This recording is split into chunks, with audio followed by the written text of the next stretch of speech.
ಪರಿಶುದ್ಧ ಆರಾಧನೆಯನ್ನು ನಾವು ಪ್ರಾರಂಭ ಮಾಡುವ ಹಾಗೆ ದೇವರ ಪ್ರಸನ್ನತೆಯನ್ನು, ದೇವರ ಆಶೀರ್ವಾದವನ್ನು ಬೇಡುತ್ತಾ ಎದ್ದು ನಿಂತು ಹಲ್ಲೆಲೂಯ ಸಂಗೀತವನ್ನು ಹಾಡಿಕೊಳ್ಳೋಣ.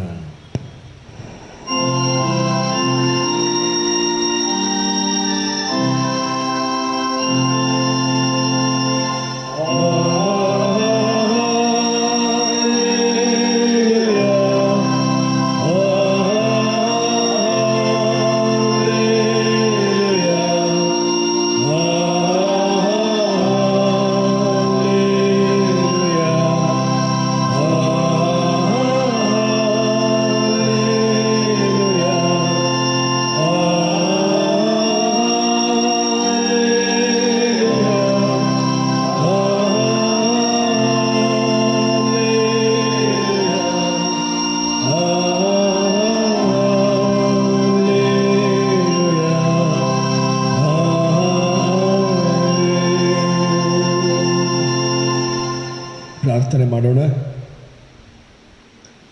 ಇಕ್ಕಟ್ಟಾದ ಬಾಗಿಲಿನಿಂದ ಒಳಕ್ಕೆ ಹೋಗಿರಿ.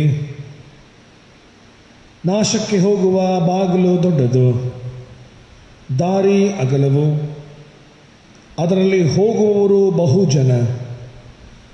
ನಿತ್ಯ ಜೀವಕ್ಕೆ ಹೋಗುವ ಬಾಗಿಲು ಇಕ್ಕಟ್ಟು, ದಾರಿ ಬಿಕ್ಕಟ್ಟು, ಅದನ್ನು ಕಂಡುಹಿಡಿಯುವವರು ಸ್ವಲ್ಪ ಜನ. ನಾನೇ ಮಾರ್ಗವೂ ಸತ್ಯವೂ ಜೀವವೂ ಆಗಿದ್ದೇನೆ ಎಂಬುದಾಗಿ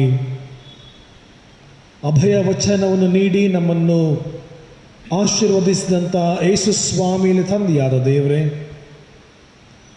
ನಿನ್ನ ಪರಿಶುದ್ಧ ನಾಮಕ್ಕೆ ಈ ಮುಂಜಾನೆ ಸಮಯದಲ್ಲಿ ಸ್ತೋತ್ರ ಸಲ್ಲಿಸುತ್ತೇವೆ. ನಿನ್ನ ಮಕ್ಕಳಾದ ನಾವು ನಿನ್ನನ್ನು ಆರಾಧಿಸುವಂತೆಯೂ ಸ್ತುತಿಸುವಂತೆಯೂ ನೀನು ಅನುಗ್ರಹಿಸಿರುವಂಥ ಈ ಸುದಿನಕ್ಕಾಗಿ ನಿನ್ನನ್ನು ಕೊಂಡಾಡುತ್ತೇವೆ ಸ್ವಾಮಿ. ನಮ್ಮೆಲ್ಲರನ್ನು ನೀನು ಪರಾಂಬರಿಸಿ, ಆಶೀರ್ವದಿಸಿ, ಕಟಾಕ್ಷಿಸಿ ಈ ಪರಿಶುದ್ಧ ದಿನವನ್ನು ನೋಡುವ ಹಾಗೆ ನಮಗೆ ನೀಡಿದಂಥ ಎಲ್ಲ ನಿನ್ನ ಒಳ್ಳೆತನಕ್ಕಾಗಿ ಸ್ತೋತ್ರ. ಆತ್ಮ ಸ್ವರೂಪನಾದ ನಿನ್ನನ್ನು ನಾವು ಆತ್ಮೀಯ ರೀತಿಯಲ್ಲಿ ಸತ್ಯಕ್ಕೆ ತಕ್ಕ ಹಾಗೆ ಆರಾಧಿಸುವಂತೆ ನಮ್ಮೆಲ್ಲರನ್ನು ಬಲಪಡಿಸು. ಈ ಆರಾಧನೆಯಲ್ಲಿ ಭಾಗಿಗಳಾಗಿರುವಂಥ ಪ್ರತಿಯೊಬ್ಬೊಬ್ಬರನ್ನು ನಿನ್ನ ಕರಗಳೊಪ್ಪಿಸಿಕೊಡುತ್ತೇವೆ. ನಮ್ಮ ಮಧ್ಯದಲ್ಲಿ ಸ್ವಾಮಿ ನೀನು ಪ್ರಸನ್ನನಾಗಿ ನಮ್ಮ ಆರಾಧನೆಯನ್ನು, ಎಲ್ಲ ಸ್ತುತಿ ಸ್ತೋತ್ರಗಳನ್ನು ಸ್ವೀಕರಿಸು. ನಿನ್ನ ವಾಕ್ಯಗಳ ಮೂಲಕವಾಗಿ ನಮ್ಮನ್ನು ಬಲಪಡಿಸು. ಘನಮಾನ ಮಹಿಮೆ ನಿನಗೆ ಉಂಟಾಗಲಿ. ಮಾರ್ಗವೂ ಸತ್ಯವೂ ಜೀವವೂ ಆಗಿರುವಂಥ ಯೇಸುವಿನ ದಿವ್ಯ ನಾಮದಲ್ಲಿ ದೀನಭಾವದಿಂದ ಬೇಡಿದ್ದೇವೆ ಸ್ವಾಮಿ, ಆಮೇನ್.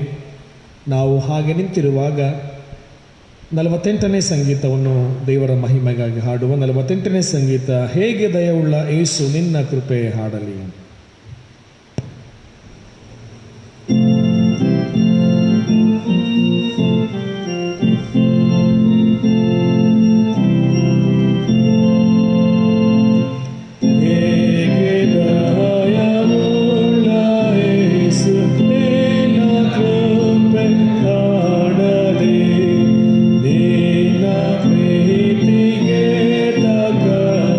ಸ್ತೋತ್ರ ಹೇಗೆ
ಹಾಗೆ ನಿಂತಿರುವಾಗ ದೇವರನ್ನು ಆರಾಧನೆ ಮಾಡೋಣ.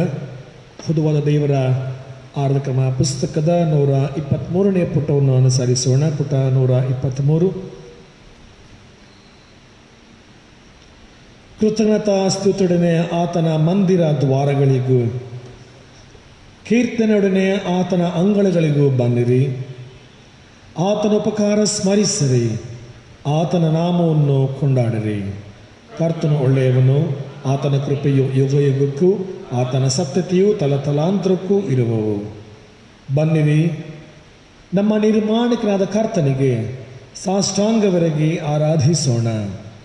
ಆತನು ನಮ್ಮ ದೇವರು, ನಾವು ಆತನು ಪಾಲಿಸುವ ಪ್ರಜೆಯು, ಆತನ ಕೈ ಕೆಳಗಿರುವ ಹಿಂಡೂ ಆಗಿದ್ದೇವೆ. ಕರ್ತನ ಪರ್ವತವನ್ನು ಹತ್ತತಕ್ಕವನು ಯಾರು? ಆತನ ಪವಿತ್ರ ಸ್ಥಾನದಲ್ಲಿ ನಿಲ್ಲುವುದಕ್ಕೆ ಎಂಥವನು ಯೋಗ್ಯನು? ಯಾವನು ಅಯೋಗ್ಯ ಕಾರ್ಯಗಳಲ್ಲಿ ಮನಸ್ಸೆಡದೆ ಮೋಸ ಪ್ರಮಾಣ ಮಾಡದೆ ಶುದ್ಧ ಹಸ್ತವೂ ನಿರ್ಮಲ ಮನಸ್ಸುಳ್ಳವನಾಗಿದ್ದಾನೋ ಅವನೇ. ಕರ್ತನಾದ ನಮ್ಮ ದೇವರು ಕರುಣಿಸುವವನೂ ಕ್ಷಮಿಸುವವನೂ ಆಗಿದ್ದಾನೆ. ನಾವು ಆತನಿಗೆ ತಿರುಗಿ ಬಿದ್ದೆವಲ್ಲ. ಕರ್ತನಾದ ನಮ್ಮ ದೇವರ ಮಾತನ್ನು ಕೇಳಲಿಲ್ಲ, ನಮಗೆ ಗೊತ್ತು ಮಾಡಿದ ಧರ್ಮ ಮಾರ್ಗದಲ್ಲಿ ನಡೆಯಲಿಲ್ಲ. ಕುಗ್ಗಿದ ಮನಸ್ಸೇ ದೇವರಿಗೆ ಇಷ್ಟಯಜ್ಞ. ದೇವರೇ, ಪಶ್ಚಾತ್ತಾಪದಿಂದ ಜಜ್ಜಿ ಹೋದ ಮನಸ್ಸನ್ನು ನೀನು ತಿರಸ್ಕರಿಸುವುದಿಲ್ಲ. ಏಸು ಇಂತೆಂದನು, ಎಲೆ ಕಷ್ಟಪಡುವವರೇ, ಹೊರೆ ಹೊತ್ತವರೇ, ನೀವೆಲ್ಲರೂ ನನ್ನ ಬಳಿಗೆ ಬನ್ನಿರಿ, ನಾನು ನಿಮಗೆ ವಿಶ್ರಾಂತಿ ಕೊಡುವೆನು.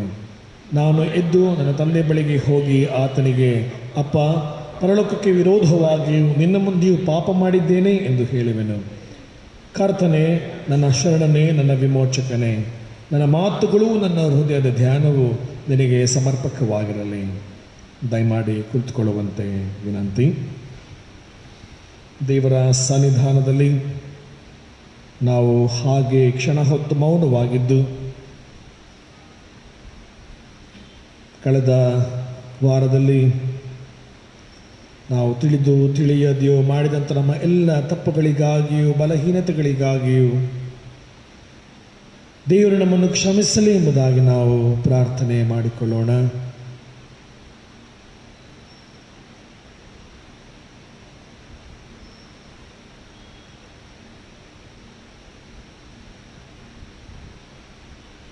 ನಮ್ಮಲ್ಲಿ ಪಾಪವಿಲ್ಲವೆಂದು ನಾವು ಹೇಳಿದರೆ ನಮ್ಮನ್ನು ನಾವೇ ಮೋಸಪಡಿಸಿಕೊಳ್ಳುತ್ತೇವೆ ಮತ್ತು ಸತ್ಯವೆಂಬುದು ನಮ್ಮಲ್ಲಿ ಇಲ್ಲ. ನಮ್ಮ ಪಾಪಗಳನ್ನು ಒಪ್ಪಿಕೊಂಡು ಅರಿಕೆ ಮಾಡಿದರೆ ಆತನು ನಂಬಿಗಸ್ತನೂ ನೀತಿವಂತನೂ ಆಗಿರುವುದರಿಂದ ನಮ್ಮ ಪಾಪಗಳನ್ನು ಕ್ಷಮಿಸಿಬಿಟ್ಟು ಸಕಲ ಅನೀತಿ ಪರಿಹರಿಸಿ ನಮ್ಮನ್ನು ಶುದ್ಧಿ ಮಾಡುವನು. ನಮಗಿರುವ ಮಹಾಯಾಜಕನು ನಮ್ಮ ನಿರ್ಬಲಾವಸ್ಥೆಯನ್ನು ಕುರಿತು ಅನುತಾಪವಿಲ್ಲದವನಲ್ಲ. ಆತನು ಸರ್ವ ವಿಷಯಗಳಲ್ಲಿ ನಮ್ಮ ಹಾಗೆ ಶೋಧನೆಗೆ ಗುರಿಯಾದನು, ಪಾಪ ಮಾತ್ರ ಮಾಡಲಿಲ್ಲ. ದೇವರ ಸನ್ನಿಧಾನದಲ್ಲಿ ನಾವು ಹಾಗೆ ಮೌನವಾಗಿದ್ದು ದೇವರು ನಮ್ಮ ಆರಾಧನೆಯನ್ನು ಸ್ವೀಕರಿಸುವುದಕ್ಕೂ ನಮ್ಮ ಎಲ್ಲ ಸ್ತುತಿ ಸ್ತೋತ್ರಗಳನ್ನು ಸ್ವೀಕರಿಸುವುದಕ್ಕೂ ನಮ್ಮನ್ನು ಆತನು ನಡೆಸಿಕೊಂಡು ಬಂದಿದ್ದಾನೆ. ಆದರೆ ನಮ್ಮಲ್ಲಿರುವಂಥ ಎಲ್ಲ ಬಲಹೀನತೆಗಳು ಈ ಆರಾಧನೆಗೂ ಆತನ ಸ್ವೀಕಾರಕ್ಕೂ ಅಡ್ಡಗೋಡೆಯಾಗಿದ್ದರೆ, ದೇವ, ನಿನ್ನ ಪ್ರೀತಿಯು ಮಹಾ ಅತಿಶಯವಾಗಿ ಹೆಚ್ಚು ಹೆಚ್ಚಾಗಿ ನಿನ್ನ ಕೃಪೆ ಮೂಲಕ ನಮ್ಮನ್ನು ಕ್ಷಮಿಸೆಂಬುದಾಗಿ ನಾವು ಬೇಡಿಕೊಳ್ಳೋಣ.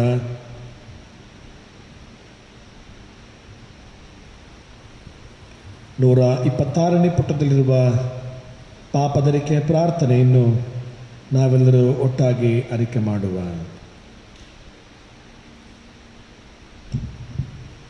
ಪ್ರೀತಿ ಸ್ವರೂಪನಾದ ದೇವರೇ, ನನ್ನನ್ನು ಕರುಣಿಸು. ಕರುಣಾನಿಧಿ, ನನ್ನ ದ್ರೋಹವನ್ನೆಲ್ಲ ಅಳಿಸಿಬಿಡು. ನನ್ನ ಪಾಪವನ್ನು ಸಂಪೂರ್ಣವಾಗಿ ತೊಳೆದು ಬಿಡು. ನನ್ನ ದೋಷವನ್ನು ಪರಿಹರಿಸಿ ನನ್ನನ್ನು ಶುದ್ಧಿಗೊಳಿಸು. ನಾನು ದ್ರೋಹಿ ಎಂದು ನಾನೇ ಒಪ್ಪಿಕೊಂಡಿದ್ದೇನೆ. ನನ್ನ ಪಾಪವು ಯಾವಾಗಲೂ ನನ್ನ ಮುಂದೆ ಇದೆ. ನಿನಗೆ ತಪ್ಪು ಮಾಡಿದ್ದೇನೆ. ನನ್ನ ದೃಷ್ಟಿಗೆ ಕೆಟ್ಟದ್ದಾಗಿರುವುದನ್ನೇ ಮಾಡಿದ್ದೇನೆ. ದೇವರೇ, ನನ್ನಲ್ಲಿ ಶುದ್ಧ ಹೃದಯ ನಿರ್ಮಿಸು. ನನಗೆ ಸ್ಥಿರಚಿತ್ತವನ್ನು ಅನುಗ್ರಹಿಸಿ ನನ್ನನ್ನು ನೂತನಪಡಿಸು. ನಿನ್ನ ರಕ್ಷಣಾ ಆನಂದವನ್ನು ತಿರುಗಿ ಅನುಭವಿಸುವಂತೆ ಮಾಡು. ನನ್ನಲ್ಲಿ ಸಿದ್ಧ ಮನಸ್ಸು ಹುಟ್ಟಿಸಿ ನನಗೆ ಆಧಾರನಾಗು.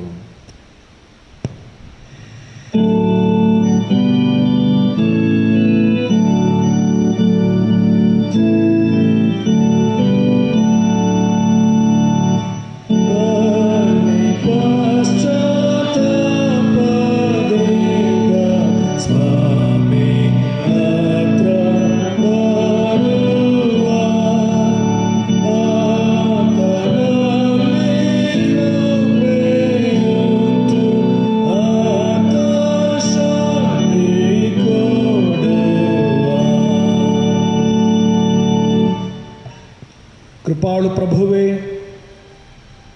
ನಿನ್ನ ವಿಶ್ವಾಸಿಗಳಿಗೆ ಪಾಪ ಕ್ಷಮೆಯನ್ನು, ಶಾಂತಿಯನ್ನು ಅನುಗ್ರಹಿಸಿ ಅವರು ತಮ್ಮ ಎಲ್ಲ ಪಾಪಗಳಿಂದ ಶುದ್ಧೀಕರಣವನ್ನು ಹೊಂದಿ ಶಾಂತ ಚಿತ್ತರಾಗಿ ನಿನ್ನನ್ನು ಸೇವಿಸುವಂತೆ ದಯಪಾಲಿಸಬೇಕೆಂದು ನಮ್ಮ ಕರ್ತನಾದ ಯೇಸು ಕ್ರಿಸ್ತನ ಮುಖಾಂತರ ನಿನ್ನನ್ನು ಬೇಡಿಕೊಳ್ಳುತ್ತೇವೆ. ಆಮೇನ್.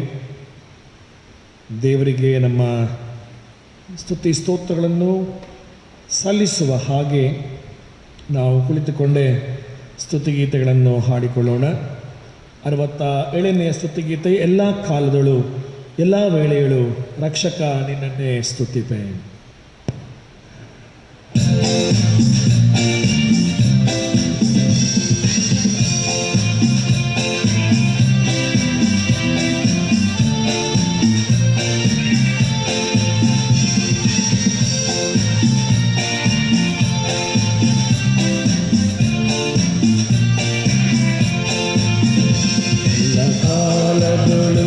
ಎಲ್ಲ ವೇಳೆಯಳು ರಕ್ಷಕ ನಿನ್ನನ್ನೇ ಸ್ತುತಿಪೆ. ರಕ್ಷಕ ನಿನ್ನನ್ನೇ ಸ್ತುತಿಪೆ, ಸ್ತುತಿಪೆ. ಎಲ್ಲ ವೇಳೆಯಳು ಸ್ತುತಿಪೆ. ರಕ್ಷಕ ನಿನ್ನನ್ನೇ ಸ್ತುತಿಪೆ, ಸ್ತುತಿಪೆ. ಎಲ್ಲ ವೇಳೆಯಳು ಸ್ತುತಿಪೆ. ಆದಿಯೂ ಆತನೇ, ಅಂತ್ಯವೂ ಆತನೇ, ಜ್ಯೋತಿಯು ಆತನೇ, ಭಾಗ್ಯವೂ ಆತನೇ. ಆದಿಯು ನೀನೇ, ಅಂತ್ಯವೂ ನೀನೇ, ಜ್ಯೋತಿಯು ನೀನೇ, ನನ್ನ ಭಾಗ್ಯವು ನೀನೇ. ಆದಿಯು ನೀನೇ, ಅಂತ್ಯವೂ ನೀನೇ, ಜ್ಯೋತಿಯು ನೀನೇ, ನನ್ನ ಭಾಗ್ಯವು ನೀನೇ. ಎಲ್ಲ ಕಾಲದೊಳು ಎಲ್ಲ ವೇಳೆಯೊಳು ರಕ್ಷಕ ನಿನ್ನನ್ನೇ ಸ್ತುತಿಪೆ. ರಕ್ಷಕ ನಿನ್ನನ್ನೇ ಸ್ತುತಿಪೆ, ಸ್ತುತಿಪೆ. ಎಲ್ಲ ವೇಳೆಯೊಳು ಸ್ತುತಿಪೆ. ಆತನೇ ಮಾನವು, ದಾನವು, ನಮ್ಮ ಪಾನವು, ನಮ್ಮ ಧ್ಯಾನವು ಯೇಸುವಾಗಿದ್ದಾನೆ. ಮಾನವು ನೀನೇ, ದಾನವು ನೀನೇ, ಪಾನವು ನೀನೇ, ನನ್ನ ಧ್ಯಾನವು ನೀನೇ. ಮಾನವು ನೀನೇ, ದಾನವು ನೀನೇ, ಪಾನವು ನೀನೇ, ನನ್ನ ಧ್ಯಾನವು ನೀನೇ. ಎಲ್ಲ ಕಾಲದೊಳು ಎಲ್ಲ ವೇಳೆಯೊಳು ರಕ್ಷಕ ನಿನ್ನನ್ನೇ ಸ್ತುತಿಪೆ. ರಕ್ಷಕ ನಿನ್ನನ್ನೇ ಸ್ತುತಿಪೆ, ಸ್ತುತಿಪೆ. ಎಲ್ಲ ವೇಳೆಯೊಳು ಸ್ತುತಿಪೆ. ಆತನ ತಂದೆಯು ತಾಯಿಯು, ಆತನ ತಾರಕನು, ಆಶ್ರಯವು ಯೇಸುವೆ. ತಂದೆಯು ನೀನೇ, ತಾಯಿಯು ನೀನೇ, ತಾರಕ ನೀನೇ, ನನ್ನ ಆಶ್ರಯ ನೀನೇ. ತಂದೆಯು ನೀನೇ, ತಾಯಿಯು ನೀನೇ, ತಾರಕ ನೀನೇ, ನನ್ನ ಆಶ್ರಯ ನೀನೇ. ಎಲ್ಲ ಕಾಲದೊಳು ಎಲ್ಲ ವೇಳೆಯೊಳು ರಕ್ಷಕ ನಿನ್ನನ್ನೇ ಸ್ತುತಿಪೆ. ರಕ್ಷಕ ನಿನ್ನನ್ನೇ ಸ್ತುತಿಪೆ, ಸ್ತುತಿಪೆ. ಎಲ್ಲ ವೇಳೆಯೊಳು ಸ್ತುತಿಪೆ. ಆತನೇ ಮಾರ್ಗವು, ಸತ್ಯವು, ಜೀವವು, ನಂಬಿಗಸ್ತನು. ಮಾರ್ಗವು ನೀನೇ, ಸತ್ಯವು ನೀನೇ, ಜೀವ ಜೀವವು ನೀನೇ, ನಂಬಿಗಸ್ತನು ನೀನೇ, ಮಾರ್ಗವು ನೀನೇ, ಸತ್ಯವು ನೀನೇ, ಜೀವವು ನೀನೇ, ನಂಬಿಗಸ್ತನು ನೀನೇ. ಎಲ್ಲ ಕಾಲದೊಳು ಎಲ್ಲ ವೇಳೆಯೊಳು ರಕ್ಷಕ ನಿನ್ನನ್ನೇ ಸ್ತುತಿಪೆ, ರಕ್ಷಕ ನಿನ್ನನ್ನೇ ಸ್ತುತಿಪೆ, ಸ್ತುತಿಪೆ ಎಲ್ಲ ವೇಳೆಯೊಳು ಸ್ತುತಿಪೆ. ಮೇಲೋಕದಲ್ಲಿ ಭೂಲೋಕದಲ್ಲಿ ನಮ್ಮ ಎಲ್ಲ ಉಲ್ಲಾಸಗೊಳ್ಳುವುದಕ್ಕೆ ಆತನ ಯೋಗ್ಯನು. ಈ ಲೋಕದೊಳ್ಳಿನೇ, ಮೇಲೋಕದೊಳ್ಳಿನೇ, ಉಲ್ಲಾಸದೊಳ್ಳಿನೇ, ಮಹಾ ಕಷ್ಟದೊಳ್ಳಿನೇ. ಈ ಲೋಕದೊಳ್ಳಿನೇ, ಮೇಲೋಕದೊಳ್ಳಿನೇ, ಉಲ್ಲಾಸದೊಳ್ಳಿನೇ, ಮಹಾ ಕಷ್ಟದೊಳ್ಳಿನೇ. ಎಲ್ಲ ಕಾಲದೊಳು ಎಲ್ಲ ವೇಳೆಯೊಳು ರಕ್ಷಕ ನಿನ್ನನ್ನೇ ಸ್ತುತಿಪೆ, ರಕ್ಷಕ ನಿನ್ನನ್ನೇ ಸ್ತುತಿಪೆ, ಸ್ತುತಿಪೆ ಎಲ್ಲ ವೇಳೆಯೊಳು ಸ್ತುತಿಪೆ. ಆತನೇ ಸಹಾಯಕನು, ಸಂತೋಷ ಕೊಡುವವನು, ಶಾಂತಿ ನೀಡುವವನು, ವಿಶ್ರಾಂತಿ ಕೊಡುವವನು. ಸಹಾಯವು ನೀನೇ, ಸಂತೋಷವು ನೀನೇ, ಶಾಂತಿಯು ನೀನೇ, ವಿಶ್ರಾಂತಿಯು ನೀನೇ.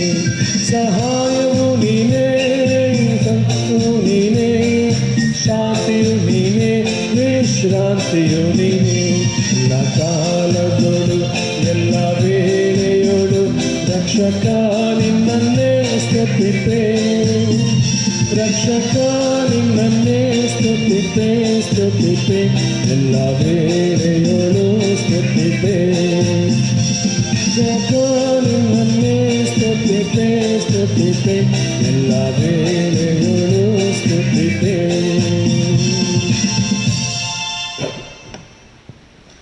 ಎಲ್ಲ ಕಾಲಗಳಲ್ಲಿ ಎಲ್ಲ ವೇಳೆಯಲ್ಲಿ ಆತನನ್ನು ಸ್ತುತಿಸುವಾಗ ನಮ್ಮ ಬಾಳಿಗೆ ಆತನೇ ಕೋಟೆಯು, ಆತನೇ ಬಲವೂ ಆಗಿದ್ದಾನೆ ಎಂಬ 1ನೆಯ ಸ್ತುತಿಗೀತೆಯನ್ನು ಹಾಡೋಣ. ಎಲ್ ಶಡಾಯ್ ನನ್ನ ಜೊತೆ ನೀನೆ, ನನ್ನ ಬಾಳಿನ ಕೋಟೆಯು.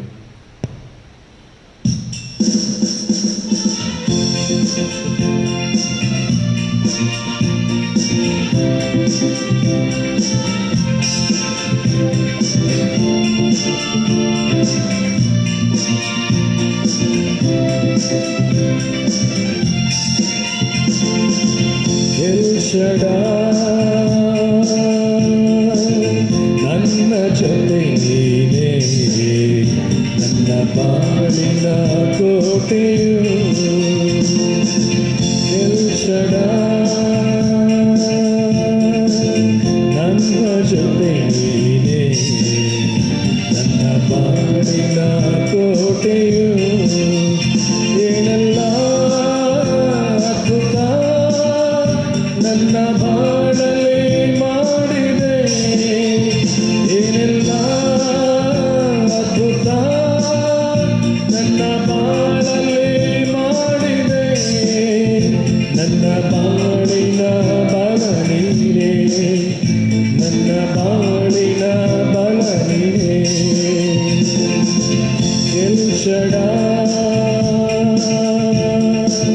ನನ್ನ ಜೊತೆ ನೀನೇ, ನನ್ನ ಬಾಳಿನ ಕೋಟೆಯು. ಮುಂಜಾನೆಯಲ್ಲಿ ಆತನ ಕೃಪೆಯು ಸುರಿಸುವಾತನಾಗಿದ್ದಾನೆ, ಆತನೇ ಹಸ್ತವಾಶ್ರಯ.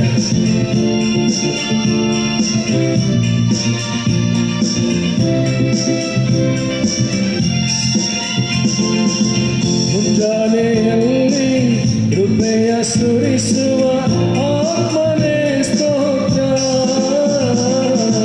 ಮುಂಜಾನೆಯಲ್ಲಿ ಕೃಪೆಯ ಸುರಿಸುವ ಆತ್ಮನೇ ಸ್ತೋತ್ರ. ನಿನ್ನ ನಾಮ ನನಗೆ ಪ್ರಿಯ, ನಿನ್ನ ಹಸ್ತವೇ ಆಶ್ರಯ. ನಿನ್ನ ನಾಮ ನನಗೆ ಪ್ರಿಯ, ನಿನ್ನ ಹಸ್ತವೇ ಆಶ್ರಯ. ಎಲ್ ಶಡಾಯ್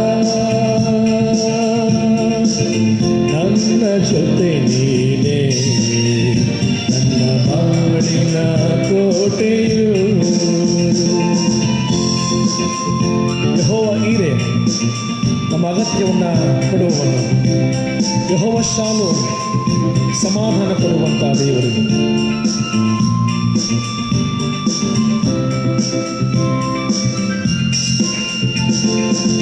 ಯೆಹೋವ ಈರೆ ನನ್ನ ಅಗತ್ಯವ ನೋಡಿಕೊಳ್ಳುವ, ಯೆಹೋವ ಈರೆ ನನ್ನ ಅಗತ್ಯವ ನೋಡಿಕೊಳ್ಳುವ, ನನ್ನ ಬಾಳಿನ ಸಮಾಧಾನವೇ ಯೆಹೋವ ಶಾಲೋಮ್ ಸ್ತೋತ್ರವು, ನನ್ನ ಬಾಳಿನ ಸಮಾಧಾನವೇ ಯೆಹೋವ ಶಾಲೋಮ್ ಸ್ತೋತ್ರವು. ಎಲ್ ಶಡಾಯ್ ನನ್ನ ಜೊತೆ ನೀನೇ, ನನ್ನ ಬಾಳಿನ ಕೋಟೆಯು. ಕೊನೆವರೆಗೂ ಕಾಯುವಂತ ಎಬೆನೆಜರನಿಗೆ ಸ್ತೋತ್ರ. ಇಮ್ಮಾನುವೇಲನಾಗಿ ನಮ್ಮ ಮಧ್ಯದಲ್ಲಿ ವಾಸಿಸುವ ದೇವರಿಗೆ ಸ್ತೋತ್ರ.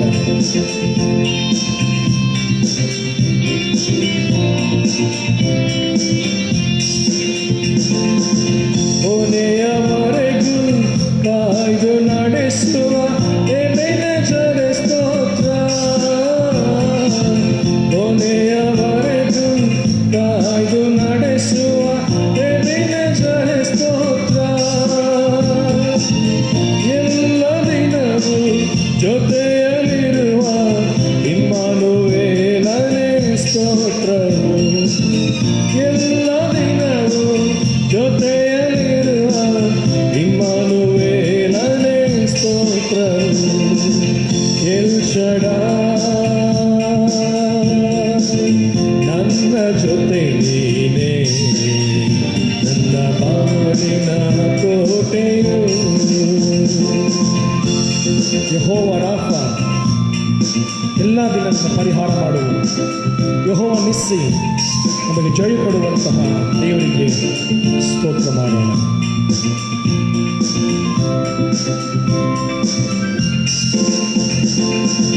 ಯೆಹೋವ ರಾಫ, ಎಲ್ಲ ದಿನವೂ ನನ್ನ ಪರಿಹಾರಿ, ಯೆಹೋವ ರಾಫ, ನನ್ನ ದಿನವೂ ನನ್ನ ಪರಿಹಾರಿ, ಎಲ್ಲ ದಿನವೂ ಜಯವ ಕೊಡುವ ಯೆಹೋವ ನಿಸ್ಸಿಯೇ ಸ್ತೋತ್ರವು, ಎಲ್ಲ ದಿನವೂ ಜಯವ ಕೊಡುವ ಯೆಹೋವ ನಿಸ್ಸಿಯೇ ಸ್ತೋತ್ರವು. ಎಲ್ ಶಡಾಯ್ ನನ್ನ ಜೊತೆ ನೀನೇ, ನನ್ನ ಬಾಳಿನ ಕೋಟೆಯು. ಎಲ್ಲ ಅದ್ಭುತ ನನ್ನ ಬಾಳಲ್ಲಿ ಮಾಡಿದೆ, ಎಲ್ಲ ಅದ್ಭುತ ನನ್ನ ಬಾಳಲ್ಲಿ ಮಾಡಿದೆ, ನನ್ನ ಬಾಳಿನ ಬಲ ನೀನೇ, ನನ್ನ ಬಾಳಿನ ಬಲ ನೀನೇ. ಹೌದು ಪ್ರಿಯರೇ, ಯೆಹೋವ ಈರೆ, ಯೆಹೋವ ಶಾಲೋಮ್, ಯೆಹೋವ ರಾಫ, ಯೆಹೋವ ನಿಸ್ಸಿ, ಆತನು ಎಲ್ ಶಡಾಯ್ ನಮ್ಮ ಜೊತೆ ಇರುವವನು. ಈ ಮುಂಜಾನೆಯಲ್ಲಿ ಇಂಥ ದೇವರನ್ನು ಆರಾಧಿಸುವ ನಾವುಗಳು ನಮ್ಮ ಎಲ್ಲ ಆಶಾ ಆಕಾಂಕ್ಷೆಗಳನ್ನು ಆತನು ಈಡೇರಿಸಲಿ, ನಮಗೆ ಸಮಾಧಾನವನ್ನು ನೀಡಲಿ ಎಂಬುದಾಗಿ ಪ್ರಾರ್ಥಿಸುತ್ತಾ ಆತನ ಸಾನ್ನಿಧ್ಯಕ್ಕೆ ನಾವು ಬರುವುದಕ್ಕೆ, ನಮ್ಮನ್ನು ಸಿದ್ಧ ಮಾಡಿಕೊಳ್ಳುವುದಕ್ಕೆ 288ನೇ ಸಂಗೀತವನ್ನು ಹಾಡೋಣ. 288ನೇ ಸ್ತುತಿಗೀತೆ, ನಿನ್ನ ಸಾನ್ನಿಧ್ಯಕ್ಕೆ ನನ್ನನ್ನು ಸೇರಿಸು.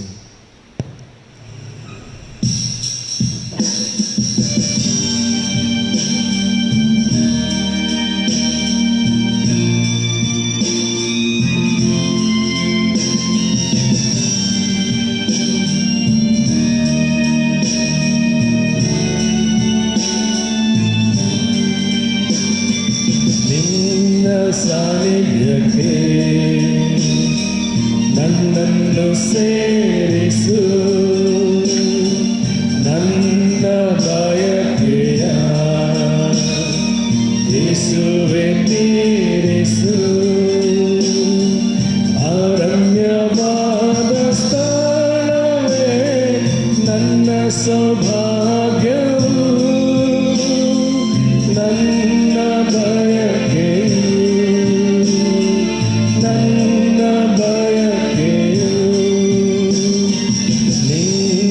ಸಾನ್ನಿಧ್ಯಕ್ಕೆ ನನ್ನನ್ನು ಸೇರಿಸು, ನನ್ನ ಬಯಕೆಯ ಯೇಸುವೇ ತೀರಿಸು. ನಮ್ಮ ಆತ್ಮಗಳು ಹಂಬಲಿಸುತ್ತಾ ಕುಂದಿ ಹೋಗುವಾಗ ಕೃಪೆ ತೋರಿಸುವವನು ತನ್ನ ಪ್ರಸನ್ನತೆ ದರ್ಶನದ ಮೂಲಕವಾಗಿ ಆತನ ಸಾರಿಯನ್ನು ಬಯಸೋಣ. ಪ್ರಿಯರೇ, ಹಂಬಲಿಸುತ್ತ ಕುಂದಿತು ನನ್ನ ಆತ್ಮವು, ನಿನ್ನ ಬಳಿಗೆ ಬರಲು ಕೃಪೆಯ ತೋರಿಸು.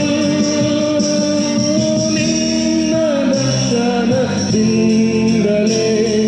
ತೃಪ್ತಿ ಪಾಡಿಸು, ನಿನ್ನ ದರ್ಶನದಿಂದಲೇ ತೃಪ್ತಿ ಪಾಡಿಸು. ನಿನ್ನ ಸಾನ್ನಿಧ್ಯಕ್ಕೆ ನನ್ನನ್ನು ಸೇರಿಸು, ನನ್ನ ಬಯಕೆಯ ಯೇಸುವೇ ತೀರಿಸು. ನಾವು ಕಳೆಗುಂದುವಾಗ, ನಾವು ದಾರಿಗೆ ನಡೆಯುವಾಗ, ದೇವ ನೀನು ನಮ್ಮನ್ನು ಕೈಬಿಡ ನಡೆಸುವಾಗ, ನಿನ್ನ ಬಿಟ್ಟರೆ ನಾವು ಮಾಡಿ ಹೋಗುವ ಸ್ವಾಮಿ, ನಿನ್ನ ಸಾನ್ನಿಧ್ಯ ನಮಗೆ ಬೇಕು. ನೀನು ಕಾಣದಿರಲು ಕಳೆಗುಂದುವೆನು, ನಿನ್ನ ಬೆಳಕ ನನ್ನಲ್ಲಿ ಬೆಳಗ ಮಾಡಿಸು. ದೇವರೇ ನಿನ್ನ ಬಿಟ್ಟರೆ ಬಾಡಿ ಹೋಗುವೆನು, ದೇವರೇ ನಿನ್ನ ಬಿಟ್ಟರೆ ಬಾಡಿ ಹೋಗುವೆನು. ನಿನ್ನ ಸಾನ್ನಿಧ್ಯಕ್ಕೆ ನನ್ನನ್ನು ಸೇರಿಸು, ನನ್ನ ಬಯಕೆಯ ಯೇಸುವೇ ತೀರಿಸು. ನಮ್ಮ ಎಲ್ಲ ಕೆಲಸದಲ್ಲಿ, ನಮ್ಮ ಎಲ್ಲ ಸಮಯಗಳಲ್ಲಿ ನಾವು ಆತನ ಮರೆಯದೆ, ನಾವು ಆತನ ಬೇಡುತ್ತಾ ಆತನ ಸಾನ್ನಿಧ್ಯವನ್ನು ನಾವು ಬಯಸುವ. ಪ್ರಿಯರೇ,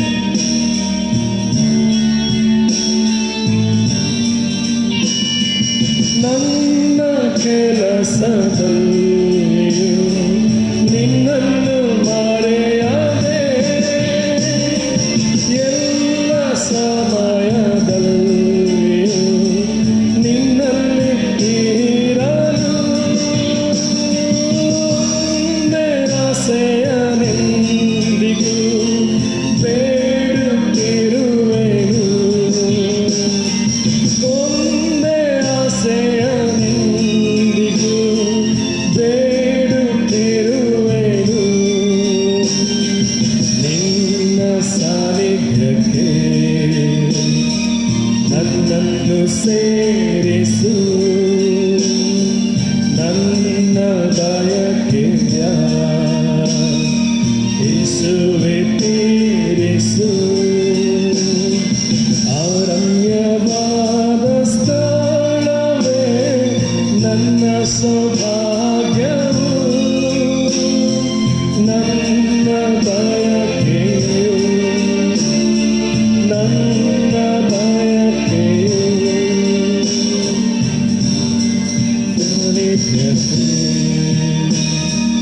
ನನ್ನನ್ನು ಸೇರಿಸು,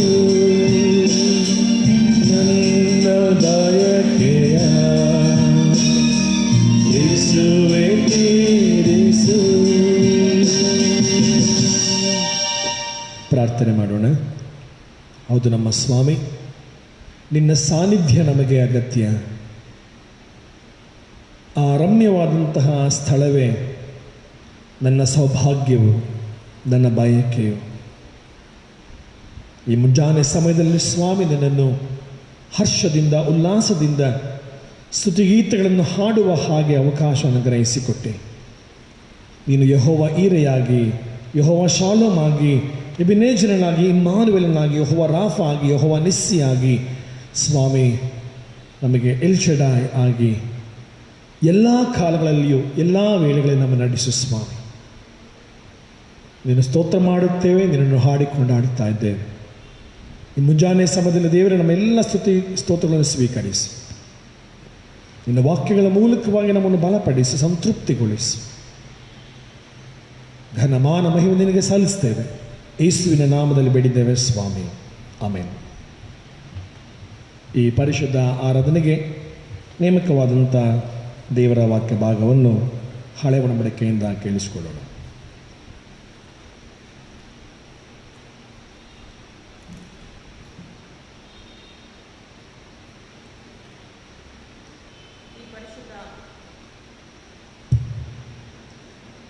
ಈ ಪರಿಶುದ್ಧ ಆರಾಧನೆಗಾಗಿ ನೇಮಕವಾದ ಮೊದಲನೆಯ ಹಳೆಯ ಒಡಂಬಡಿಕೆಯ ವೇದ ಭಾಗವು ವಿಮೋಚನಕಾಂಡ 10ನೇ ಅಧ್ಯಾಯ 14ನೇ ಅಧ್ಯಾಯ 10ನೇ ವಚನದಿಂದ 20ನೇ ವಚನದವರೆಗೆ. ವಿಮೋಚನಕಾಂಡ 14ನೇ ಅಧ್ಯಾಯ 10ನೇ ವಚನದಿಂದ 20ನೇ ವಚನದವರೆಗೆ ದೇವರ ವಾಕ್ಯವನ್ನು ಕೇಳೋಣ. ಫರೋಹನು ಸಮೀಪಿಸುತ್ತಿರುವಾಗ ಇಸ್ರಾಯೇಲರು ಕಣ್ಣೆತ್ತಿ ತಮ್ಮ ಹಿಂದೆ ಹೊರಟು ಬಂದಿದ್ದ ಐಗುಪ್ತರನ್ನು ಕಂಡು ಬಹಳ ಭಯಪಟ್ಟವರಾಗಿ ಯೆಹೋವನಿಗೆ ಮೊರೆಯಿಟ್ಟರು. ಅವರು ಮೋಶೆಗೆ, ಐಗುಪ್ತ ದೇಶದಲ್ಲಿ ಸಮಾಧಿಗಳಿಲ್ಲವಾದುದರಿಂದ ಅರಣ್ಯದಲ್ಲಿ ಸಾಯಲಿ ಎಂಬುದಾಗಿ ನಮ್ಮನ್ನು ಇಲ್ಲಿಗೆ ಕರಕೊಂಡು ಬಂದಿಯೇನು? ಯಾಕೆ ನಮಗೆ ಈ ಪ್ರಕಾರ ಮಾಡಿ ಐಗುಪ್ತ ದೇಶದಿಂದ ಕರಕೊಂಡು ಬಂದಿ? ನಾವು ಐಗುಪ್ತ ದೇಶದಲ್ಲಿದ್ದಾಗಲೇ ನೀನು ನಮ್ಮ ಗೊಡವೆಗೆ ಬರಬೇಡ, ನಾವು ಐಗುಪ್ತರಿಗೆ ದಾಸರಾಗಿಯೇ ಇರುವೆವು ಎಂಬುದಾಗಿ ನಿನಗೆ ಹೇಳಲಿಲ್ಲವೇ ಎಂದು ಅರಣ್ಯದಲ್ಲಿ ಸಾಯುವುದಕ್ಕಿಂತ ಐಗುಪ್ತರಿಗೆ ದಾಸರಾಗಿರುವುದೇ ವಾಸಿಯಲ್ಲವೇ ಎಂದು ಹೇಳಿದರು. ಆದರೆ ಮೋಶೆ ಆ ಜನರಿಗೆ, ನೀವು ಅಂಜಬೇಡಿರಿ, ಸುಮ್ಮನೆ ನಿಂತುಕೊಂಡಿದ್ದು ಯೆಹೋವನು ಈ ಹೊತ್ತು ನಿಮ್ಮನ್ನು ರಕ್ಷಿಸುವ ರೀತಿಯನ್ನು ನೋಡಿರಿ. ನೀವು ಈ ಹೊತ್ತು ನೋಡುವ ಐಗುಪ್ತರನ್ನು ಇನ್ನು ಮುಂದೆ ಎಂದಿಗೂ ನೋಡುವುದಿಲ್ಲ. ಯೆಹೋವನೇ ನಿಮಗಾಗಿ ಯುದ್ಧ ಮಾಡುವನು, ನೀವಂತೂ ಸುಮ್ಮನೆ ಇರ್ರಿ ಎಂದು ಹೇಳಿದನು. ಆಗ ಯೆಹೋವನು ಮೋಶೆಗೆ ಹೇಳಿದ್ದೇನೆಂದರೆ, ನೀನು ನನಗೆ ಮೊರೆ ಇಡುವುದೇನು? ಮುಂದಕ್ಕೆ ಹೊರಡಬೇಕೆಂದು ಇಸ್ರಾಯೇಲರಿಗೆ ಹೇಳು, ಮತ್ತು ನೀನು ನಿನ್ನ ಕೋಲನ್ನು ಎತ್ತಿ ಸಮುದ್ರದ ಮೇಲೆ ಕೈ ಚಾಚಿ ಅದನ್ನು ವಿಭಾಗಿಸು. ಆಗ ಇಸ್ರಾಯೇಲರು ಸಮುದ್ರದ ಮಧ್ಯದಲ್ಲಿ ಒಣಗಿದ ನೆಲದ ಮೇಲೆ ನಡೆದು ಹೋಗುವರು. ನಾನಂತೂ ಐಗುಪ್ತರ ಹೃದಯಗಳನ್ನು ಕಠಿಣಪಡಿಸುವೆನಾದ್ದರಿಂದ ಅವರು ಇವರ ಹಿಂದೆ ಸಮುದ್ರದೊಳಕ್ಕೆ ಹೋಗುವರು. ಆಗ ನಾನು ಫರೋಹನಲ್ಲಿಯೂ ಅವನ ಸಮಸ್ತ ಸೈನ್ಯದಲ್ಲಿಯೂ ರಥಗಳಲ್ಲಿಯೂ ಕುದುರೆಗಳಲ್ಲಿಯೂ ಪ್ರಖ್ಯಾತಿಗೊಳ್ಳುವೆನು. ನಾನು ಫರೋಹನಲ್ಲಿಯೂ ಅವನ ರಥಗಳಲ್ಲಿಯೂ ಕುದುರೆಗಳಲ್ಲಿಯೂ ಪ್ರಖ್ಯಾತಿ ಹೊಂದಿದ ನಂತರ ನಾನು ಯೆಹೋವನು ಎಂಬುದನ್ನು ಐಗುಪ್ತರು ತಿಳುಕೊಳ್ಳುವರು ಅಂದನು. ಆಗ ಇಸ್ರಾಯೇಲರ ದಂಡಿನ ಮುಂದೆ ಹೋಗುತ್ತಿದ್ದ ದೇವದೂತನು ತನ್ನ ಸ್ಥಳವನ್ನು ಬಿಟ್ಟು ಅವರ ಹಿಂದಕ್ಕೆ ಬಂದನು. ಅವರು ಮುಂದಾಗಿದ್ದ ಮೇಘಸ್ತಂಭವು ಅಲ್ಲಿಂದ ಬಂದು ಅವರ ಹಿಂದೆ ನಿಂತುಕೊಂಡಿತು. ಆ ಮೇಘಸ್ತಂಭವು ಐಗುಪ್ತರ ಪಾಳೆಯಕ್ಕೂ ಇಸ್ರಾಯೇಲರ ಪಾಳೆಯಕ್ಕೂ ನಡುವೆ ಬಂದು ಐಗುಪ್ತರಿಗೆ ಕತ್ತಲನ್ನು ಉಂಟು ಮಾಡಿದರೂ ಇಸ್ರಾಯೇಲರಿಗೋಸ್ಕರ ರಾತ್ರಿಯನ್ನು ಬೆಳಕು ಮಾಡಿತು. ಆ ರಾತ್ರಿಯೆಲ್ಲ ಒಬ್ಬರ ಹತ್ತಿರಕ್ಕೆ ಒಬ್ಬರು ಬರಲಿಲ್ಲ ಎಂಬುದೇ. ದೇವರೇ ನಿಮಗೆ ಸ್ತೋತ್ರವಾಗಲಿ. ನಾವು ಕುಳಿತುಕೊಂಡೇ 95ನೆಯ ಸಂಕೀರ್ತನೆಯನ್ನು ಹಾಡೋಣ. 95ನೆಯ ಕೀರ್ತನೆ. ಮಾನವರನ್ನು ಬೋಧಿಸದೈವ ಜ್ಞಾನದ ವೇದವಿದು.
ಶೋಧನೆ ಮಾಡಿ ಎಲ್ಲರ ಗುಣಗಳನ್ನು ಅವರೆಲ್ಲರ ಮುಂದೆ ತೋರಿಪ ಕೊರತೆಯ ಇಲ್ಲದ ಕನ್ನಡಿಯು ಇಲ್ಲದ ಕನ್ನಡಿಯು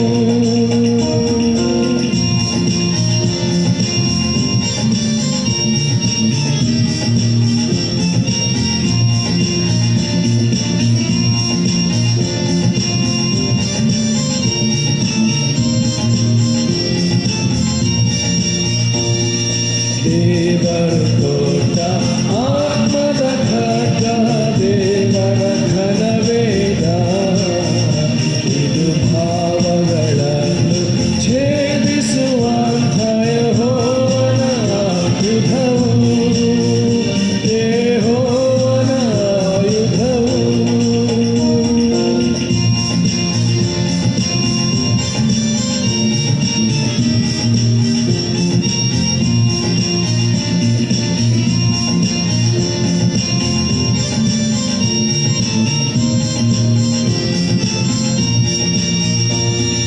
ಶೋಧನೆಯನ್ನು ಜೀವದ ವಾಕ್ಯ ಬೋಧನೆ ಜಯಿಸಿ ಯಮಬಾಧೆಯ ವೇಳೆಯಲ್ಲಿಯೂ ಅದರ ಸಾಧನೆ ಆಶ್ರಯವು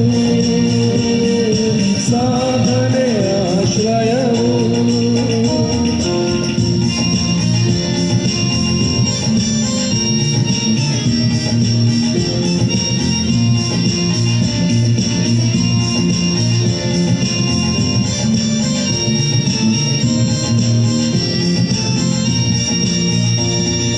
ದೇವರ ವಾಕ್ಯವ ಸ್ನೇಹಿಸಿ ನಾವು ಪಾವನ ಮಾರ್ಗದೊಳು ನಮ್ಮ ಜೀವದ ಕಾಲದೊಳೆಲ್ಲವೂ ನಡೆಯಲು ಭಾವ ಮಾಡುವೆವು ಮಾನವರನ್ನು ಬೋಧಿಸಿ ದೈವ ಜ್ಞಾನದ ವೇದವಿದು ಇದರ ಧ್ಯಾನವ ಮಾಡುತ್ತ ನಡೆಯುವ ಜನರು ಮಾನವ ಹೋಗುವರು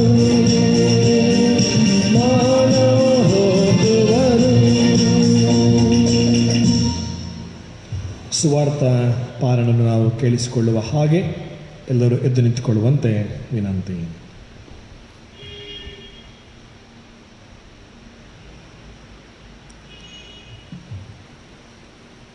ಈ ಪರಿಶುದ್ಧ ಆರಾಧನೆಗಾಗಿ ನೇಮಕವಾದ ಸುವಾರ್ಥ ವೇದ ಭಾಗವು ಯೋಹಾನನು ಬರೆದ ಸುವಾರ್ತೆ 14ನೇ ಅಧ್ಯಾಯ ವಚನಗಳು 1ರಿಂದ 7ರವರೆಗೆ. ಯೋಹಾನನು ಬರೆದ ಸುವಾರ್ತೆ 14ನೇ ಅಧ್ಯಾಯ ವಚನಗಳು 1ರಿಂದ 7ರವರೆಗೆ. ದೇವರ ವಾಕ್ಯವನ್ನು ಕೇಳೋಣ. ನಿಮ್ಮ ಹೃದಯವು ಕಳವಳಗೊಳ್ಳದೇ ಇರಲಿ. ದೇವರನ್ನು ನಂಬಿರಿ, ನನ್ನನ್ನು ನಂಬಿರಿ. ನನ್ನ ತಂದೆಯ ಮನೆಯಲ್ಲಿ ಬಹಳ ಬಿಡಾಲಗಳಿವೆ. ಇಲ್ಲದಿದ್ದರೆ ನಿಮಗೆ ಹೇಳುತ್ತಿದ್ದೇನು, ನಿಮಗೆ ಸ್ಥಳವನ್ನು ಸಿದ್ಧ ಮಾಡುವುದಕ್ಕೆ ಹೋಗುತ್ತೇನಲ್ಲ.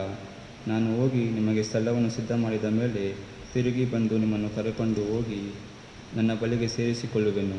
ಯಾಕೆಂದರೆ ನಾನಿರುವ ಸ್ಥಳದಲ್ಲಿ ನೀವು ಸಹ ಇರಬೇಕು ಮತ್ತು ನಾನು ಹೋಗುವ ಸ್ಥಳದ ಮಾರ್ಗವು ನಿಮಗೆ ತಿಳಿದಿದೆ ಅಂದನು. ತೋಮನು ಆತನನ್ನು, ಸ್ವಾಮಿ, ನೀನು ಎಲ್ಲಿಗೆ ಹೋಗುತ್ತೀಯೋ ನಿಮಗೆ ತಿಳಿಯದು, ಮಾರ್ಗವು ಹೇಗೆ ತಿಳಿದಿತು ಎಂದು ಕೇಳಲು ಯೇಸು ಅವನಿಗೆ, ನಾನೇ ಮಾರ್ಗವೂ ಸತ್ಯವೂ ಜೀವವೂ ಆಗಿದ್ದೇನೆ. ನನ್ನ ಮೂಲಕವಾಗಿ ಹೊರತು ಯಾರೂ ತಂದೆಯ ಬಳಿಗೆ ಬರುವುದಿಲ್ಲ. ನೀವು ನನ್ನನ್ನು ಅರಿತಿದ್ದರೆ ನನ್ನ ತಂದೆಯನ್ನು ಅರಿತಿದ್ದೀರಿ.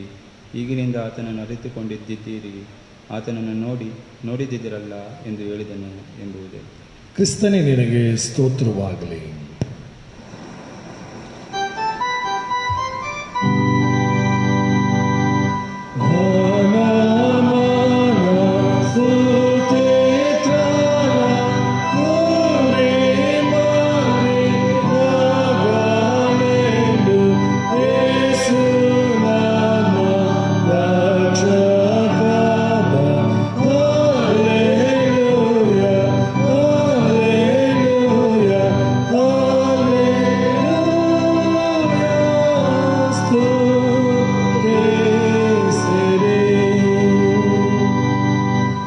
ದಯಮಾಡಿ ಕುಳಿತುಕೊಳ್ಳುವಂತೆ ವಿನಂತಿಸಿಕೊಳ್ತೇನೆ.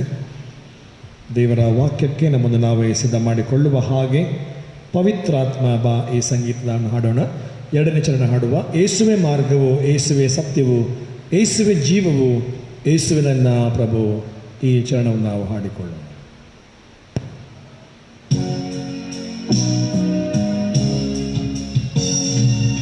ಪವಿತ್ರಾತ್ಮ ಬಾ,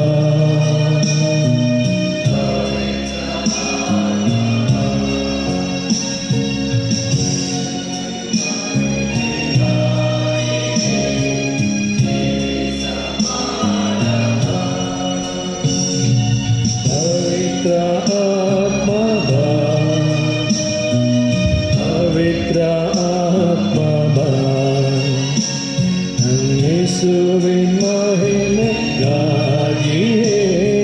ಜೀವಿಸ ಮಾಡಬ. ನಾನಿನಗಾಗಿಯೇ ಯೇಸು ನಿನಗಾಗಿಯೇ, ನಾನಿನಗಾಗಿಯೇ ಯೇಸು ನಿನಗಾಗಿಯೇ, ನಾನಿನಗಾಗಿಯೇ ಯೇಸು ನಿನಗಾಗಿಯೇ ಎಂಬಾಳ ಅರ್ಪಿಸುವೆ. ಪವಿತ್ರ ಆತ್ಮ ಬಾ, ಪವಿತ್ರ ಆತ್ಮ ಬಾ, ನಾಡೇಸುವಿನ ಮಹಿಮೆಗಾಗಿಯೇ ಜೀವಿಸ ಮಾಡಬ. ಯೇಸುವೆ ಮಾರ್ಗವು, ಯೇಸುವೆ ಸತ್ಯವು, ಯೇಸುವೆ ನನ್ನ ಜೀವವು, ಯೇಸುವೆ ನನ್ನ ಪ್ರಭು. ನಿನಗಾಗಿ ಯೇಸು ನಿನಗಾಗಿ, ನಾನಿನಗಾಗಿ ಯೇಸು ನಿನಗಾಗಿ, ನಾನಿನಗಾಗಿ ಯೇಸು ನಿನಗಾಗಿ ಎಂಬಾಳ ಅರ್ಪಿಸುವೆ.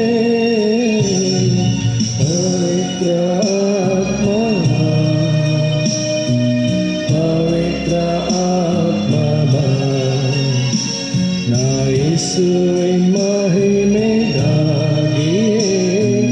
ಜೀವಿಸ ಮಾಡಬ, ಜೀವಿಸ ಮಾಡಬ. ಪ್ರಾರ್ಥನೆ ಮಾಡೋಣ. ನಮ್ಮ ಸ್ವಾಮಿ, ನಮ್ಮ ರಕ್ಷಕನೇ, ನಾವು ನಿನಗಾಗಿ ಜೀವಿಸುವುದಕ್ಕೆ ನಮ್ಮನ್ನು ಕರೆದಿರುತ್ತೀಯಲ್ಲ. ಈ ಬೆಳಗಿನ ಸಮಯದಲ್ಲಿ ನೀನೇ ಮಾರ್ಗವು, ನೀನೇ ಸತ್ಯವು, ನೀನೇ ಜೀವವು ಎನ್ನುವಂಥದ್ದನ್ನು ನಿನ್ನ ವಾಕ್ಯಗಳ ಮೂಲಕ ನಾವು ಗ್ರಹಿಸುವುದಕ್ಕೆ ನಮ್ಮನ್ನು ನೀನು ಪ್ರಬೋಧಿಸು. ಪವಿತ್ರಾತ್ಮನ ಮೂಲಕ ನಮ್ಮನ್ನು ಸ್ವಾಮಿ ನಿನ್ನ ವಾಕ್ಯಗಳಿಂದ ಸಂತೃಪ್ತಿಗೊಳಿಸು. ನಿನ್ನ ವಾಕ್ಯಗಳ ಗೂಢಾರ್ಥಗಳನ್ನು, ನಿನ್ನ ವಾಕ್ಯಗಳ ಶ್ರೇಷ್ಠತೆಗಳನ್ನು ಸ್ವಾಮಿನ ಅರಿತುಕೊಳ್ಳುವಂತೆ ನಮಗೆ ಸಹಾಯ ನೀಡು. ನಮ್ಮನ್ನು ನಾವು ತಗ್ಗಿಸಿಕೊಳ್ತೇವೆ ಸ್ವಾಮಿ, ನಿನಗೆ ಮಾತ್ರ ಮಹಿಮೆ ಸಲ್ಲಿಸ್ತೇವೆ. ಯೇಸುವಿನ ಪರಿಶುದ್ಧ ನಾಮದಲ್ಲಿ ದೀನಭಾವದಿಂದ ಬೇಡಿದ್ದೇವೆ ನಮ್ಮ ಸ್ವಾಮಿ, ಆಮೇನ್. ಕರ್ತನಲ್ಲಿ ಪ್ರೀತಿಯುಳ್ಳ ದೇವಜನರೇ, ಪ್ರಿಯ ಸಭೆಯವರೇ, ಈ ಆರಾಧನೆಯಲ್ಲಿ ಭಾಗಿಗಳಾಗಿರುವಂಥ ತಮ್ಮೆಲ್ಲರನ್ನು ಕೂಡ ಪ್ರೀತಿಪೂರ್ವಕವಾಗಿ ಕ್ರಿಸ್ತೇಸುವಿನ ಸುಮಧುರವಾದ ನಾಮದಲ್ಲಿ ಈ ದಿನದ ಶುಭಾಶಯಗಳೊಂದಿಗೆ ನಿಮ್ಮೆಲ್ಲರನ್ನು ಕೂಡ ವಂದಿಸಲಾಗಿದ್ದೇನೆ. ದೇವರು ನಮ್ಮೆಲ್ಲರನ್ನು ಆಶೀರ್ವದಿಸಿ ಪರಾಂಬರಿಸಿ ಈವರೆಗೂ ತನ್ನ ಕೃಪೆಯಲ್ಲಿ ನಡೆಸಿಕೊಂಡು ಬಂದಿದ್ದಾನೆ. ಆತನಿಗೆ ಸ್ತೋತ್ರವಾಗಲಿ.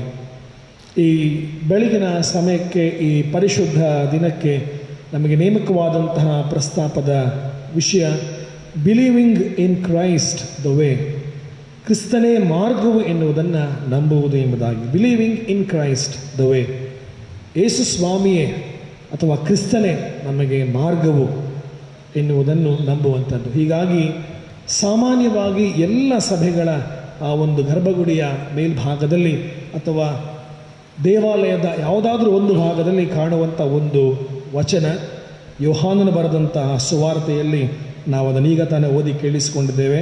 14ನೇ ಅಧ್ಯಾಯದ 6ನೇ ವಚನ, ನಾನೇ ಮಾರ್ಗವೂ ಸತ್ಯವೂ ಜೀವವೂ ಆಗಿದ್ದೇನೆ ಎಂಬುದಾಗಿ.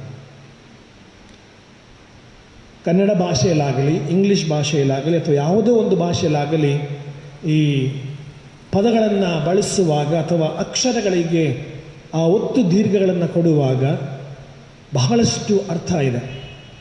ಹೀಗಾಗಿ ಇಂಗ್ಲಿಷ್ ಭಾಷೆಯಲ್ಲಿ I am the way I am the truth, I am the light ಎಂಬುದಾಗಿ ಹೇಳ್ತಾರೆ. ಲೈಫ್, ಕ್ಷಮಿಸಿ. ಯಾಕೆ ಇಲ್ಲಿ ಈ ರೀತಿಯಾಗಿ ಈ ಡೆಫಿನೆಟ್ ಆರ್ಟಿಕಲ್ ಬರೆಯಲ್ಪಟ್ಟಿದೆ? The way, the truth, the life ಎಂಬುದಾಗಿ. ಕನ್ನಡ ಭಾಷೆಯಲ್ಲಿ ಈ ಡೆಫಿನೆಟ್ ಆರ್ಟಿಕಲ್ ಬರುವಂಥದ್ದು ಈ ಕೊನೆಯ ಒಂದು ಪದ ಗಮನಿಸಿರಿ. ಮಾರ್ಗವು ಎನ್ನುವುದರ ಬದಲಾಗಿ ಮಾರ್ಗವು ಎಂಬುದಾಗಿ ಬರೆಯಲ್ಪಟ್ಟಿದೆ. ಅಂದರೆ ಆತನೇ ಎನ್ನುವಂಥದ್ದು. ಮಾರ್ಗವು, ದೊಡ್ಡ ವು, ಸತ್ಯವು ಮತ್ತು ಜೀವವು, ಈ ಪದಗಳು ದೇವರ ವಾಕ್ಯಗಳಿಗೆ ನಾವು ನಮ್ಮ ಗ್ರಹಿಕೆಯನ್ನು ಮೀರುವಂತಹ ಕೆಲವು ಸತ್ಯದ ಸಂಗತಿಗಳು. ಈ ಬೆಳಗಿನ ಸಮಯದಲ್ಲಿ ಪ್ರಿಯರೇ, ನಾವು ಈ ಮಾರ್ಗ ಎನ್ನುವುದರ ಬಗ್ಗೆ ನಾವು ಆಲೋಚನೆ ಮಾಡಿಕೊಳ್ಳೋಣ. ಮಾರ್ಗ ಅಥವಾ ದಾರಿ, ಎರಡು ಅರ್ಥಗಳು. ನಾವು ನಡೆಯುವಂತಹ ದಾರಿ, ನಾವು ಹೋಗುವಂತಹ ಆ ಒಂದು ಮಾರ್ಗ ಎಂಬುದಾಗಿ ಬಳಸ್ತೇವೆ. ಮತ್ತೊಂದು ರೀತಿಯಲ್ಲಿ ನೋಡುವಾಗ ಒಬ್ಬ ವ್ಯಕ್ತಿಯನ್ನು ಹಿಂಬಾಲಿಸುವಂಥದ್ದು, ಆ ವ್ಯಕ್ತಿಯನ್ನು ನಾವು ಅನುಸರಿಸುವಂಥದ್ದು, ಅದು ಕೂಡ ದಾರಿ ಅಥವಾ ಮಾರ್ಗವಾಗ್ತದೆ. ಯಾವುದೇ ಮಾರ್ಗಕ್ಕೆ, ಯಾವುದೇ ದಾರಿಗೆ ನಾವು ಬೇಗನೆ ತಲುಪಬೇಕು ಎಂಬುದಾಗಿ ಪ್ರಯಾಸ ಪಡುವಾಗ ಆ ಮಾರ್ಗವು ಸರಿಯಾಗಿದ್ದರೆ ಮಾತ್ರ ಬೇಗನೆ ಹೋಗ್ಲಿಕ್ಕೆ ಸಾಧ್ಯ. ಆ ಮಾರ್ಗವು ಸರಾಗವಾಗಿದ್ದರೆ ಮಾತ್ರ ಬೇಗನೆ ಹೋಗ್ಲಿಕ್ಕೆ ಸಾಧ್ಯ. ಹೀಗಾಗಿ ಈ ಒಂದು ಬೆಳಗಿನ ಸಮಯದಲ್ಲಿ ಈ ಮಾರ್ಗ ಹೇಗೆ ನಾವು ಯೇಸುವೇ ಎಂಬುದಾಗಿ ಹೇಳಲಿಕ್ಕೆ ಸಾಧ್ಯ? ಸರ್ವ ಧರ್ಮಗಳ ಮಧ್ಯದಲ್ಲಿ ಜೀವಿಸುವಂಥ ನಾವು ನಮ್ಮ ತತ್ವಗಳನ್ನು, ನಮ್ಮ ನಂಬಿಕೆಯನ್ನು, ನಮ್ಮ ವಿಶ್ವಾಸವನ್ನು ಹೇಗೆ ನಾವು ದೃಢವಾಗಿ ಯೇಸುವೆ ಎಂಬುದಾಗಿ ಹೇಳಲಿಕ್ಕೆ ಸಾಧ್ಯ? ಸನಾತನ ಧರ್ಮ ಎಂಬುದಾಗಿ ಹೇಳ್ತೇವೆ, ಸನಾತನ ಮಾರ್ಗ ಎಂಬುದಾಗಿ ನಮ್ಮ ಭಾರತ ಸಂಸ್ಕೃತಿಯಲ್ಲಿ, ಉಪನಿಷತ್ತುಗಳಲ್ಲಿ ಅಥವಾ ಪುರಾಣಗಳಲ್ಲಿ ಗಮನಿಸ್ತೇವೆ ನಾವು. ಹಿಂದೂ ಸಂಪ್ರದಾಯದ ಪ್ರಕಾರವಾಗಿ ಅಥವಾ ಹಿಂದೂ ಧರ್ಮದಲ್ಲಿ ಈ ಮಾರ್ಗಕ್ಕೆ, ಈ ಸನಾತನ ಧರ್ಮಕ್ಕೆ ಮೋಕ್ಷಕ್ಕೆ ಸೇರುವುದಕ್ಕೆ ಎಂಬುದಾಗಿ ಬರೆಯಲ್ಪಡ್ತದೆ. ಅಂದರೆ ಮೋಕ್ಷ, ನಾವು ಅದಕ್ಕೆ ನಿತ್ಯ ಜೀವ ಎಂಬುದಾಗಿ ಹೇಳ್ತೇವೆ ನಾವು. ಈ ಮೋಕ್ಷ ಎಂಬುದಾಗಿ ಹೇಳುವುದಕ್ಕೆ, ಈ ಮೋಕ್ಷವನ್ನು ಪಡೆಯುವುದಕ್ಕೆ ಒಂದು ಜ್ಞಾನ ಮಾರ್ಗ, ಇನ್ನೊಂದು ಭಕ್ತಿ ಮಾರ್ಗ, ಇನ್ನೊಂದು ಕರ್ಮ ಮಾರ್ಗ. ಜ್ಞಾನ ಮಾರ್ಗ, ಭಕ್ತಿ ಮಾರ್ಗ, ಕರ್ಮ ಮಾರ್ಗ. ಆದರೆ ಇವೆಲ್ಲವುಗಳನ್ನು ಕ್ರಿಸ್ತನ ಮೂಲಕ ನಾವು ಜ್ಞಾಪಕ ಮಾಡಿಕೊಳ್ತೇವೆ. ಒಂದು, ಆತನೇ ಜ್ಞಾನವಾಗಿದ್ದಾನೆ, ಸೋಫಿಯಾ ಎಂದು ಹೇಳಲ್ಪಡುವಂಥ ಪದ, ವಿಸ್ಡಮ್. ಆತನ ಮೂಲಕವಾಗಿ ಜ್ಞಾನ ಉಂಟಾಗ್ತದೆ. ಭಕ್ತಿ ಮಾರ್ಗ, ನಮ್ಮ ಜೀವನದಲ್ಲಿ ಭಕ್ತಿಯನ್ನು ಅಭಿವೃದ್ಧಿಪಡಿಸುವುದಕ್ಕೆ ದೇವರಾತ್ಮನು ನಮ್ಮಲ್ಲಿ ತನ್ನ ಕಾರ್ಯವನ್ನು ನಡೆಸುವ ಆತನಾಗ್ತಾನೆ. ಪವಿತ್ರಾತ್ಮನ ಕಾರ್ಯವನ್ನು ಮಾಡ್ತಾನೆ. ಇನ್ನು ಕರ್ಮ ಮಾರ್ಗಕ್ಕೆ ಬರ್ತಾನೆ. ನಾವು ಮಾಡಿದ್ದನ್ನು ನಾವು ಅನುಭವಿಸಿಕೊಂಡು ಹೋಗಬೇಕು. ಹೌದು, ನಾವು ಮಾಡಿದ್ದನ್ನು ನಾವು ಅನುಭವಿಸೋದಕ್ಕಾಗಿ ಯೇಸು ಸ್ವಾಮಿ ಅದನ್ನು ಹೊತ್ತು ಶಿಲುವೆ ಮೇಲೆ ತನ್ನ ಪ್ರಾಣವನ್ನು ಕೊಡ್ತಾನೆ. ಅದು ಮೋಕ್ಷಕ್ಕೆ ನಡೆಸುವಂಥದ್ದು, ನಿತ್ಯ ಜೀವಕ್ಕೆ ನಡೆಸುವಂಥದ್ದು. ಹೀಗಾಗಿ ಇಲ್ಲಿ the way, the truth and life, ಅಥವಾ ಮಾರ್ಗವು, ಸತ್ಯವು, ಜೀವವು ಎಂಬುದಾಗಿ ಹೇಳಲ್ಪಡುವಂಥ ಈ ಮಾತು ನಾವೆಷ್ಟು ಮಟ್ಟಿಗೆ ಅರ್ಥ ಮಾಡಿಕೊಳ್ತೇವೆ? ನಾನೇ ನಾನೇ ನಾನೇ ಎಂಬುದಾಗಿ ಯೇಸು ಸ್ವಾಮಿ ಹೇಳುವಂಥ ಮಾತು. ಯೋಹಾನ ಸುವಾರ್ತೆಯಲ್ಲಿ ಗಮನಿಸ್ತೇವೆ, ಐ ಆಮ್ ಸೇಯಿಂಗ್ಸ್ ಎಂಬುದಾಗಿ ಬರೆಯಲ್ಪಡ್ತದೆ. ನಾನೇ ಒಳ್ಳೆ ಕರುಬನು, ನಾನೇ ನಿಜವಾದ ಬಾಗಿಲು, ನಾನೇ ಜೀವ ಕೊಡುವ ರೊಟ್ಟಿ, ನಾನೇ ಜೀವವು, ನಾನೇ ಪುನರುತ್ಥಾನವು, ನಾನೇ ಕುರುಬನು. ಹೀಗೆ ಯೇಸು ಸ್ವಾಮಿ ತನ್ನನ್ನು ತಾನೇ ಹೋಲಿಸಿಕೊಳ್ಳುವಂತಹ ಆ ರೀತಿ ನೀತಿಗಳಿಗೆ, ವಿಧಾನಗಳಿಗೆ ಗಮನಿಸ್ತೇವೆ ಪ್ರೇರಣೆ. ಆದರೆ ಇದನ್ನು ನಾವು ಹೇಗೆ ಅರ್ಥ ಮಾಡಿಕೊಳ್ತೇವೆ? ಈ ನೋಡಿ, 1-1.5 ತಿಂಗಳುಗಳಿಂದ ನಾವೆಲ್ಲರೂ ಕೂಡ ನಮ್ಮ ಹೆಚ್ಚಾದಂಥ ಸಮಯವನ್ನು ಈ ಮೀಡಿಯಾಗಳಲ್ಲಿ ಕಳೀತೇವೆ, ಅಥವಾ ನಾವು ವಾಟ್ಸಪ್ ಅಥವಾ ಸೋಷಿಯಲ್ ಮೀಡಿಯಾ ಕಳೀತೇವೆ. ಸೊ TRP ಬಹಳ ರೇಟ್ ಆಗಿರುತ್ತೆ. TRP ಎಂಬುದಾಗಿ ಹೇಳ್ತೇವೆ ನಾವು. ಅದಕ್ಕೆ TRP ಅಂದರೆ 2 ಮೀನಿಂಗ್ಗಳು. ಒಂದು, ಟಾರ್ಗೆಟ್ ರೇಟಿಂಗ್ ಪಾಯಿಂಟ್, ಇಲ್ಲ ಅಂದರೆ television rating point. TRP target rating point ಅಥವಾ ಟೆಲಿವಿಷನ್ ರೇಟಿಂಗ್ ಪಾಯಿಂಟ್. ನಾವು ವೀಕ್ಷಿಸುವಂಥ, ಉಪಯೋಗಿಸುವಂಥ ಒಂದು ಗ್ಯಾಜೆಟ್ಸ್ ಅಥವಾ ನೋಡುವಂಥ ಯಾವುದಾದ್ರೂ ಒಂದು ಸೀರಿಯಲ್ ಅಥವಾ ಯಾವುದಾದ್ರೂ ಒಂದು ಎಪಿಸೋಡ್ಗಳು ಎಷ್ಟು ಮಟ್ಟಿಗೆ ಜನ ವೀಕ್ಷಣೆ ಮಾಡ್ತಾರೆ ಎನ್ನುವಂಥದ್ದು. ಆದರೆ ಯೇಸು ಸ್ವಾಮಿಯನ್ನು ಹಿಂಬಾಲಿಸುವಂಥ ನಾವುಗಳು ಎಷ್ಟು ಮಟ್ಟಿಗೆ ಈ TRPಯನ್ನು ಫಾಲೋ ಮಾಡ್ತೇವೆ? ನಮ್ಮ ರೇಟಿಂಗ್ ಎಲ್ಲಿಗಿದೆ ಆಲೋಚನೆ ಮಾಡೋಣ. ಈ ದಾರಿಗೆ ನಾನು ಈ TRPಯನ್ನು ಹೋಲಿಸ್ಕೊಳ್ತೇನೆ. ಯೇಸುಸ್ವಾಮಿಯ ಮಾರ್ಗ ಎಂಬುದಾಗಿ ಹೇಳುವುದಕ್ಕೆ ಈ TRPನ ಬಳಸ್ತೇನೆ ನಾನು. ಮೊದಲನೇದಾಗಿ ಟಿ ಅಂದರೆ ಟಾರ್ಗೆಟ್ ಅಥವಾ ಗುರಿ. ನಮ್ಮ ದಾರಿಯಲ್ಲಿ ನಾವು ಹೋಗುವಂಥ ದಾರಿಗೆ ನಮ್ಮ ಗುರಿ ಅಗತ್ಯ. ನಾವು ನಮ್ಮ ಡೆಸ್ಟಿನೇಷನ್ ಅಥವಾ ನಾವು ಸೇರುವಂಥ ಸ್ಥಳ ನಮಗೆ ಅಗತ್ಯ. So that's the target. ಯೇಸುಸ್ವಾಮಿ ಹೇಳುವಂಥ ಮಾತುಗಳನ್ನು ಗಮನಿಸಿರಿ ಪ್ರಿಯರ. 2ನೇ ವಚನ ಯೋಹಾನ ಸುವಾರ್ತೆ 14ನೇ ಅಧ್ಯಾಯದಲ್ಲಿ ಆತ ಹೇಳುವಂಥ ಮಾತೇನೆಂದರೆ, ಆ ಗುರಿ ಏನಂದರೆ, ನನ್ನ ತಂದೆಯ ಮನೆಯಲ್ಲಿ ಬಹಳ ಬಿಡಾರಗಳಿವೆ. ಬಹಳ ಬಿಡಾರಗಳಿವೆ. ಇಂಗ್ಲಿಷ್ ಭಾಷೆ ಹೇಳ್ತದೆ ಡ್ವೆಲ್ಲಿಂಗ್ ಪ್ಲೇಸಸ್ ಎಂಬುದಾಗಿ. ನನ್ನ ತಂದೆಯ ಮನೆಯಲ್ಲಿ ಬಹಳ ಬಿಡಾರಗಳಿವೆ. That is a target. ನಾವು ಈ ವೇ ಅಥವಾ ಈ ದಾರಿ ಎಂಬುದಾಗಿ ಹೇಳುವಾಗ, ಈ ದಾರಿಗೆ ನಾವು ಹೋಗುವುದಕ್ಕೆ, ಆ ದಾರಿಯನ್ನು ಸೇರುವುದಕ್ಕೆ, ಆ ದಾರಿಯಲ್ಲಿ ಪ್ರಯಾಣ ಮಾಡುವುದಕ್ಕೆ ದೇವರು ಯೇಸುಸ್ವಾಮಿ ಮೂಲಕವಾಗಿ ನಮ್ಮನ್ನು ಕರೆದಿರುವಾಗ, ಆ ಸಿದ್ಧವಾದಂತಹ ಬಿಡಾರಗಳನ್ನು ಸೇರುವುದಕ್ಕೆ ದೇವರು ಆ ದಾರಿಯನ್ನು ಅಥವಾ ಗುರಿಯನ್ನು ನಮಗೆ ನೀಡಿದ್ದಾನೆ. That's target. ಬಹಳ ಬಿಡಾರಗಳು. ಆ ಬಿಡಾರಗಳಲ್ಲಿ ನಾನು ಕೂಡ ಒಬ್ಬನು, ನೀನು ಕೂಡ, ನೀವೆಲ್ಲರೂ ಕೂಡ ಒಬ್ಬರಾಗುವುದಕ್ಕೆ ದೇವರು ಯೇಸುಸ್ವಾಮಿಯ ಮೂಲಕವಾಗಿ ಕರೆದಿರುವಾಗ ಆತನು ಹೇಳುವಂತಹ ಮಾತುಗಳನ್ನು ಗಮನಿಸಿಕೊಳ್ಳಿರಿ. 3ನೆಯ ವಚನವನ್ನು ನಾವು ನೋಡ್ತೇವೆ.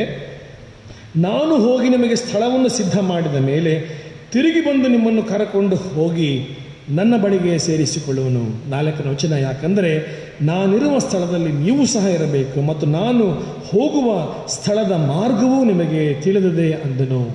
ನಮಗೆ ನಮ್ಮ ಗುರಿ ಗೊತ್ತಿದೆ, ನಮಗೆ ನಮ್ಮ ದಾರಿ ಗೊತ್ತಿದೆ, ನಮಗೆ ನಮ್ಮ ಸ್ಥಳ ಏನೆಂಬುದಾಗಿ ನಮಗೆ ಗೊತ್ತಿದೆ. ಹೀಗಾಗಿ ಆ ದಾರಿಯಲ್ಲಿ ನಾವು ಆ ಒಂದು ಗುರಿಯನ್ನು ಮುಟ್ಟುವುದಕ್ಕೆ ದೇವರು ನಮ್ಮನ್ನು ಇವತ್ತು ಕ್ರಿಸ್ತನ ಮೂಲಕವಾಗಿ ಆತನೇ ಮಾರ್ಗವು ಎಂಬುದಾಗಿ ಪ್ರಬೋಧಿಸುವ ಆತನಾಗಿದ್ದಾನೆ ಪ್ರಿಯರು.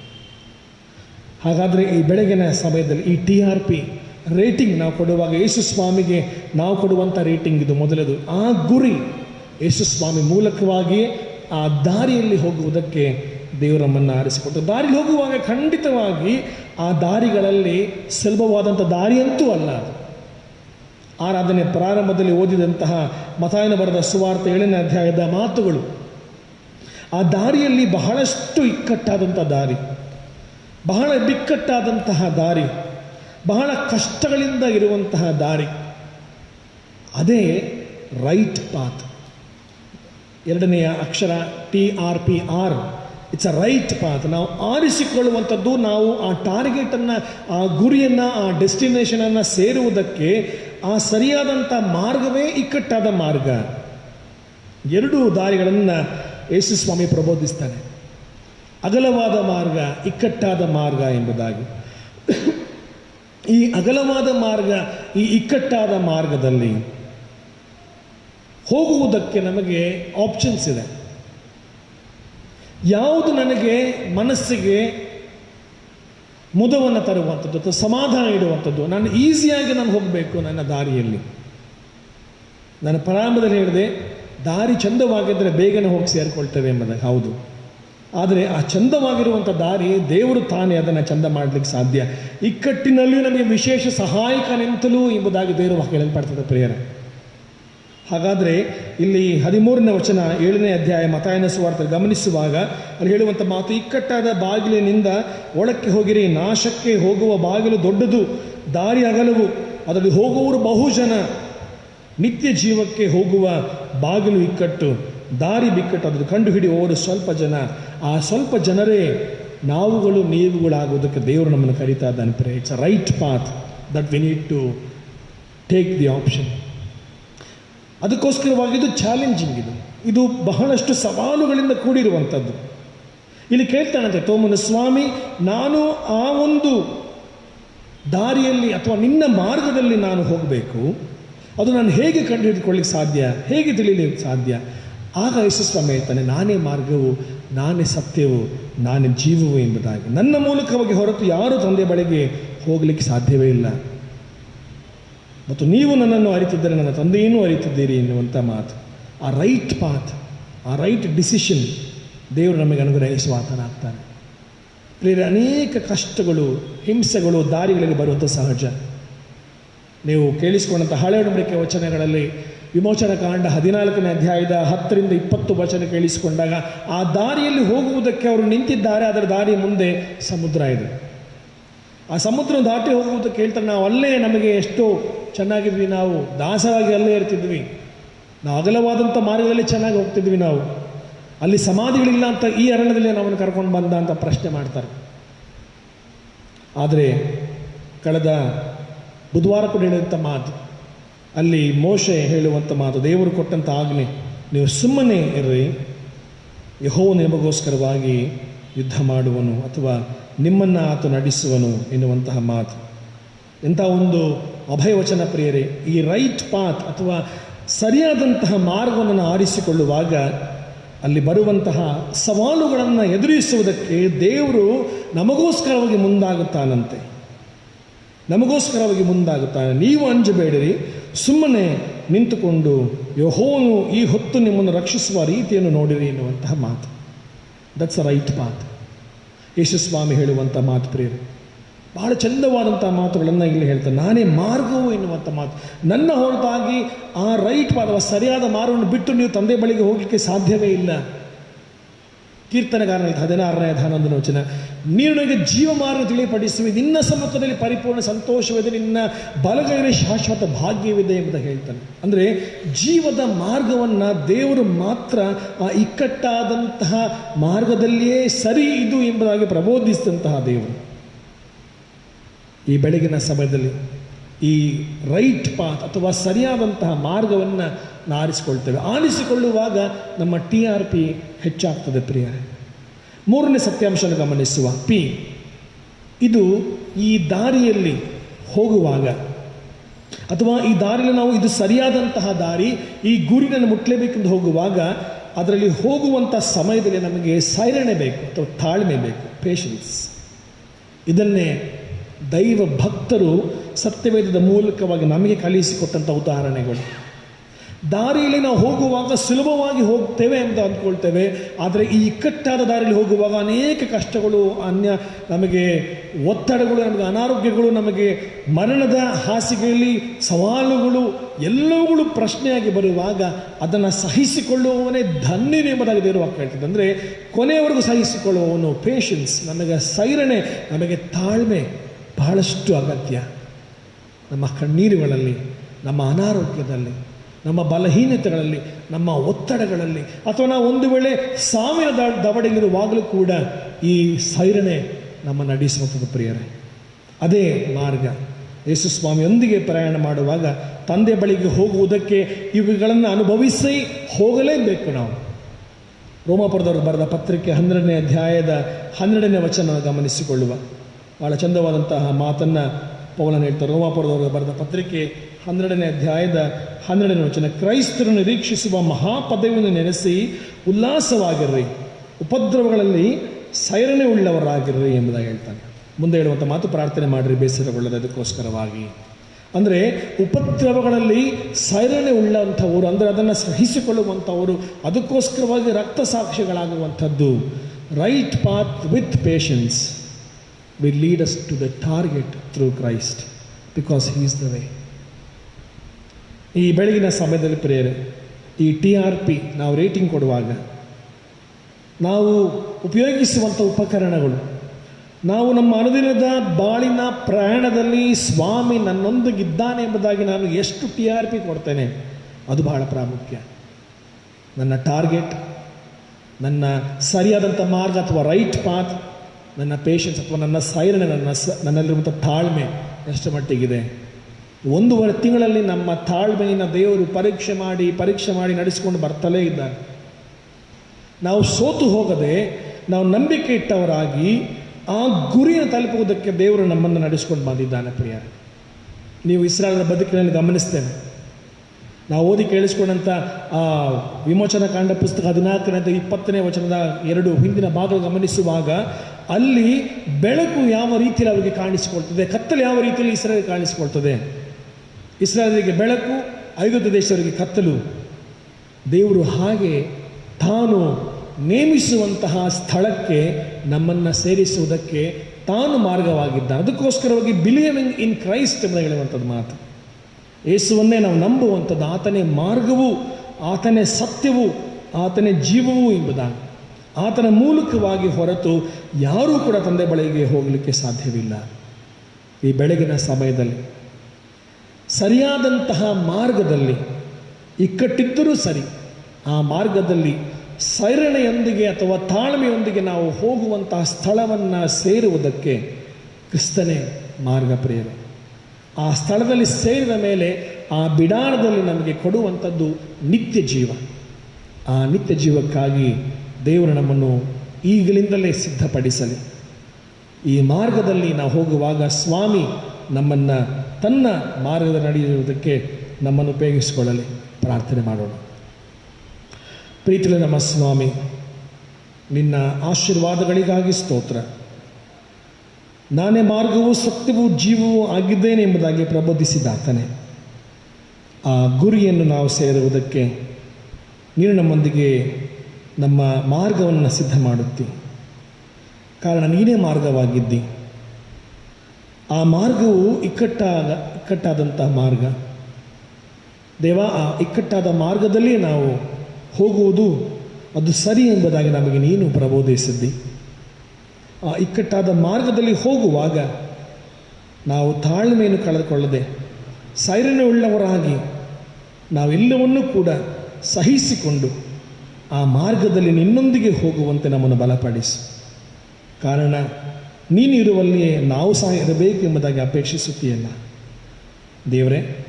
ನಾವು ನಿನ್ನೊಂದಿಗೆ ಬರುವುದರ ಮೂಲಕ ತಂದೆಯನ್ನು ನಾವು ಕಾಣುತ್ತೇವೆ, ನೋಡುತ್ತೇವೆ, ತಿಳಿದುಕೊಳ್ಳುತ್ತೇವೆ ಅನ್ನುವಂಥ ಅನುಭವವನ್ನು ನಿನ್ನ ವಾಕ್ಯಗಳ ಮೂಲಕವಾಗಿ ನಮಗೆ ಪ್ರಬೋಧಿಸಿದ್ದೆ. ಈ ಸಮಯದಲ್ಲಿ ಸ್ವಾಮಿ ನಮ್ಮೆಲ್ಲರನ್ನು ಕರುಣಿಸಿ ಆಶೀರ್ವದಿಸು. ಯೇಸುವಿನ ಪರಿಶುದ್ಧ ನಾಮದಲ್ಲಿ ಬೇಡಿದ್ದೇವೆ ನಮ್ಮ ಸ್ವಾಮಿ, ಆಮೆನ್.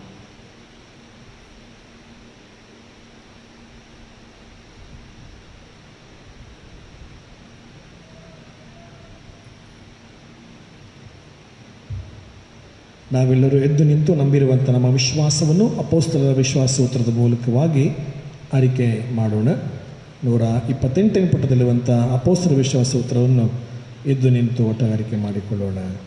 ಪರಲೋಕ ಭೂಲೋಕಗಳನ್ನು ಸೃಷ್ಟಿಸಿದ ಸರ್ವಶಕ್ತನಾದ ತಂದೆಯಾದರೂ ನಂಬುತ್ತೇನೆ. ಆತನ ಏಕಕುಮಾರನಾಗಿರೋ ನಮ್ಮ ಪ್ರಭುವಾದ ಯೇಸು ಕ್ರಿಸ್ತ ನಂಬುತ್ತೇನೆ. ಈತನು ಪರಿಶುದ್ಧಾತ್ಮನಿಂದ ಕನ್ಯಾಮರಳ ಗರ್ಭದ ಧರಿಸಲ್ಪಟ್ಟು ಆಕೆಯಲ್ಲಿ ಹುಟ್ಟಿ ಪೊಂತಿ ಪಿಲಾತನ ಪತ್ರಶ್ರಮೆ ಹೊಂದಿ ಶಿಲುಬೆಗೆ ಜಡಿಯಲ್ಪಟ್ಟು ಸತ್ತು ಹೂಣಲ್ಪಟ್ಟು ಪಾತಾಳಕ್ಕೆ ಇಳಿದು 3ನೇ ದಿವಸದಲ್ಲಿ ಸತ್ತವರನ್ನು ಎದ್ದು ಪರಲೋಕಕ್ಕೆ ಏರಿ ಹೋಗಿ ಸರ್ವಶಕ್ತನಾಗಿರುವ ತಂದೆಯಾದ ದೇವರ ಬಲಪಾರ್ಶ್ವದಲ್ಲಿ ಕುಳಿತುಕೊಂಡಿರುತ್ತಾನೆ. ಈತನು ಅಲ್ಲಿಂದ ಬಂದು ಬದುಕಿರುವವರಿಗೂ ಸತ್ತವರು ನ್ಯಾಯ ತೀರಿಸುವುದೆಂಬುದು ನಂಬುತ್ತೇನೆ. ನಾನು ಪರಿಶುದ್ಧಾತ್ಮ ನಂಬುತ್ತೇನೆ. ಒಂದೇ ಪರಿಷ್ಠ ಕ್ರೈಸ್ತ ಸಭೆಯು, ಭಕ್ತರ ಅನ್ಯೋನ್ಯತೆಯು, ಪಾಪದ ಪರಿಹಾರವು, ದೇಹದ ಪುನರುತ್ಥಾನವು, ನಿತ್ಯ ಜೀವ ಉಂಟೆಂಬುದು ನಂಬುತ್ತೇನೆ.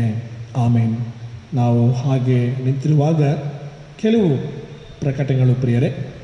ಕಳೆದ ಶುಕ್ರವಾರದ 8ನೇ ತಾರೀಕು ನಮ್ಮ ಸಭೆಯ ಸದಸ್ಯರು ಹಿರಿಯರಾದಂತಹ ಶ್ರೀಮತಿ SK ಸುರತ್ನಮ್ಮ ಇವರು ನಮ್ಮ ಸಭೆಯ ಸದಸ್ಯರಾಗಿರುವಂಥ ಶ್ರೀಯುತ ಇಮ್ಯಾನ್ಯುಯಲ್ ಅಥವಾ ಮನು, ನಮ್ಮ ದೇವಾಲಯಕ್ಕೆ ಹೂವಿನ ಅಲಂಕಾರ ಮಾಡಿಸುವಂಥ ಮನು ಇವರ ತಾಯಿಯವರು ಕರ್ತನಲ್ಲಿ ನಿದ್ರೆ ಹೋದರು. ಇವರ ಅಂತಿಮ ಸಂಸ್ಕಾರವು ಅಂದೇ 8ನೇ ತಾರೀಕು ಶುಕ್ರವಾರ ಸಂಜೆ ಹೊಸ ರಸ್ತೆಯಲ್ಲಿರುವಂತಹ ಸೆಮಿಟ್ರಿಯ ಗೇಟ್ ನಂಬರ್ 3ರಲ್ಲಿ ಅಂತ್ಯ ಸಂಸ್ಕಾರವಾಯಿತು.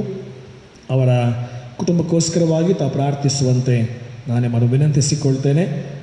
ಮತ್ತು ವಿಶೇಷವಾಗಿ ಅದರ ಜೊತೆಗೆ ಈ ಹೊತ್ತು ನಮ್ಮ ಇಡೀ ದೇಶದ ಅಥವಾ ಪ್ರಪಂಚದ ಒಂದು ತಾಯಂದಿರ ದಿನ, ಮದರ್ಸ್ ಡೇ, ಅದಕ್ಕೋಸ್ಕರವಾಗಿ ನಾವು ಪ್ರಾರ್ಥನೆ ಮಾಡೋಣ. ಮತ್ತು ನಮ್ಮ ಸಭೆಯ ಸದಸ್ಯರಾಗಿರುವಂಥ ಶ್ರೀಯುತ ಜಾನ್ ವೆಸ್ಲಿ, ಅಲ್ಸೂರಿನಲ್ಲಿರುವಂಥ ಶ್ರೀಯುತ ಜಾನ್ ವೆಸ್ಲಿರವರ ಪತ್ನಿಯವರು ಶ್ರೀಮತಿ ಸರೋಜ ಅವರ ಆಸ್ಪತ್ರೆಯಲ್ಲಿ ಶಸ್ತ್ರಚಿಕಿತ್ಸೆ ಪಡೆದಿದ್ದ ದೇವರವರ ಆರೋಗ್ಯವನ್ನು ಅನುಗ್ರಹಿಸ್ತಿರ್ತಾನೆ. ಅವರಿಗೋಸ್ಕರವಾಗಿ ನಾವು ಪ್ರಾರ್ಥನೆಯನ್ನು ಮಾಡಿಕೊಳ್ಳೋಣ. ನಾವು 1 ನಿಮಿಷ ಹಾಗೆ ಮೌನವಾಗಿದ್ದು ನಂತರ 323ನೇ ಸಂಗೀತ ಹಾಡೋಣ. ಹೌದು ರಮ್ಯ ನಿವಾಸವಿದೆ ದೇವ ಜನರಿಗೋಸ್ಕರವೇ. ನಾವು 1 ನಿಮಿಷದ ನಂತರ ಈ ಸಂಗೀತವನ್ನು ಹಾಡೋಣ.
ಮಾಡೋಣ.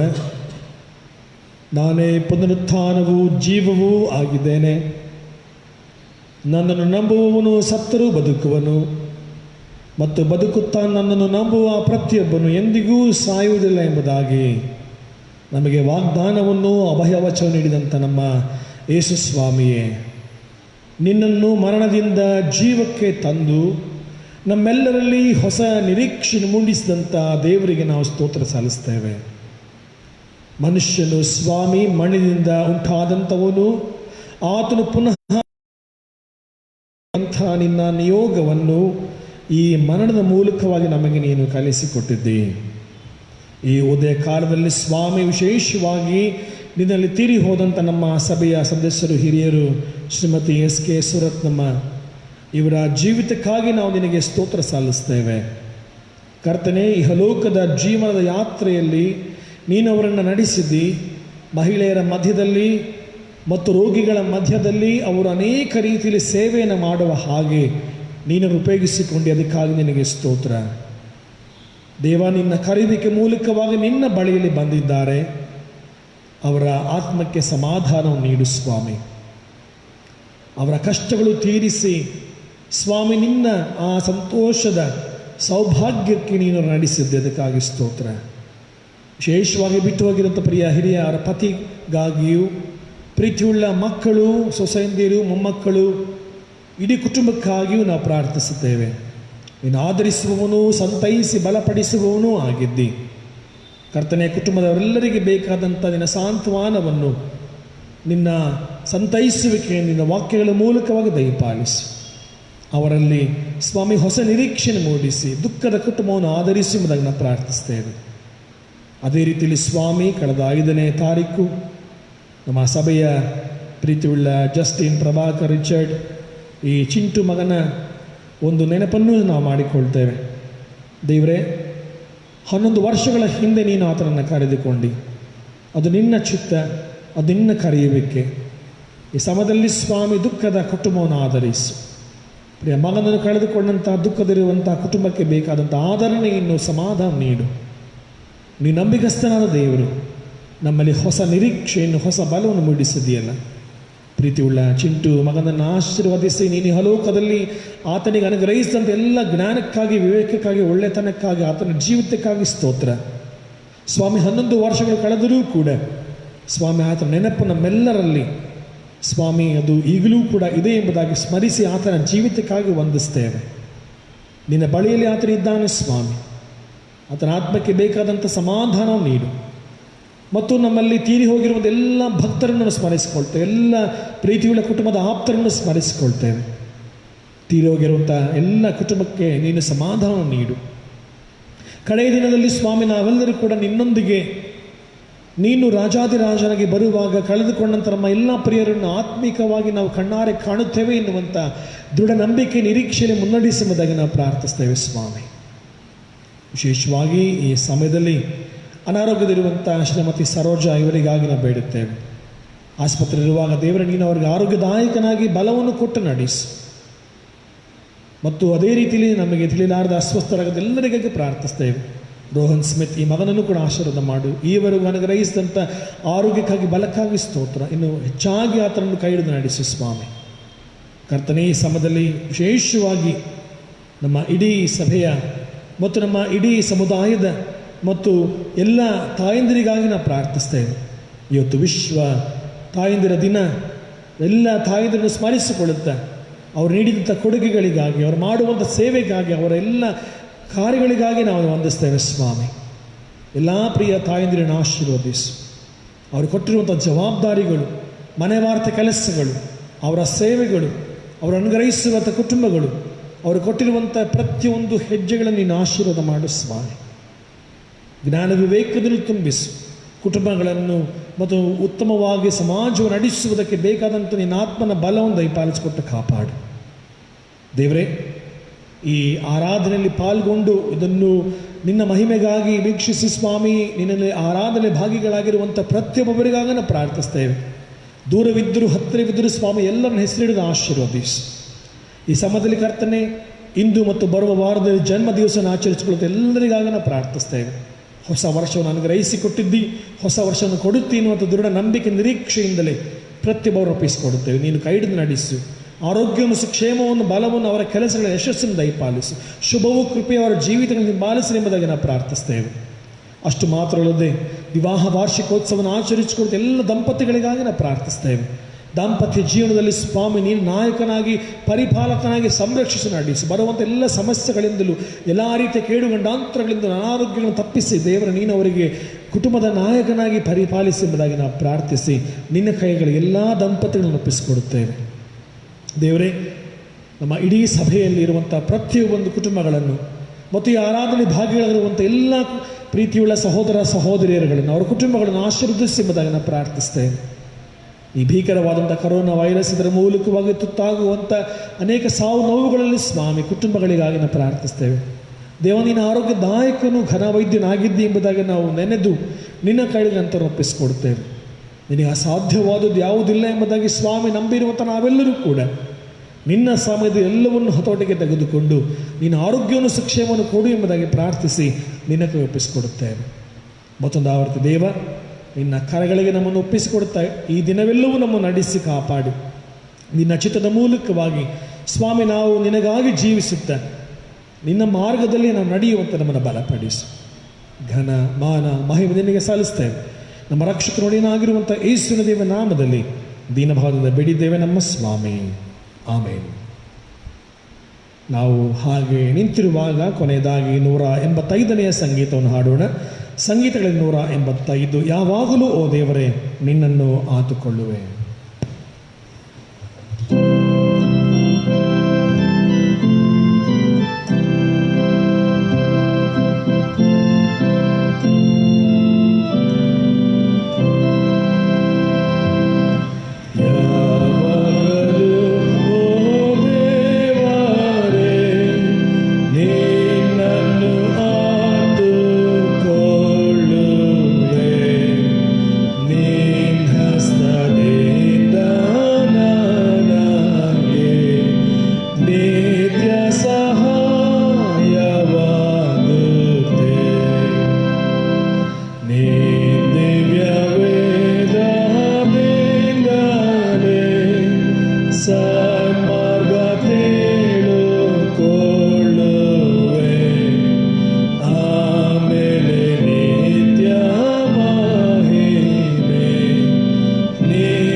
ಕರ್ತನು ಕಲಿಸಿಕೊಟ್ಟಂತಹ ಪ್ರಾರ್ಥನೆಯನ್ನು ಒಟ್ಟಾಗರಿಕೆ ಮಾಡೋಣ. ಪರಲೋಕದಲ್ಲಿರುವ ನಮ್ಮ ತಂದೆಯೇ, ನಿನ್ನ ನಾಮವು ಪರಿಶುದ್ಧವೆನಿಸಲ್ಪಡಲಿ, ನಿನ್ನ ರಾಜ್ಯವು ಬರಲಿ, ನಿನ್ನ ಚಿತ್ತವು ಪರಲೋಕದಲ್ಲಿ ನೆರವೇರುವ ಪ್ರಕಾರ ಭೂಲೋಕದಲ್ಲಿ ನೆರವೇರಲಿ. ನಮ್ಮ ಅನುದಿನದ ಆಹಾರವನ್ನು ಈ ಹೊತ್ತು ದಯಪಾಲಿಸು. ನಮಗೆ ತಪ್ಪು ಮಾಡಿದ್ರು ನಾವು ಕ್ಷಮಿಸಿದಂತೆ ನಮ್ಮ ತಪ್ಪುಗಳನ್ನು ಕ್ಷಮಿಸು. ನಮ್ಮನ್ನು ಶೋಧನೆಗೆ ಸೇರಿಸದೆ ಕೇಳಿ ನಮ್ಮ ತಪ್ಪಿಸು.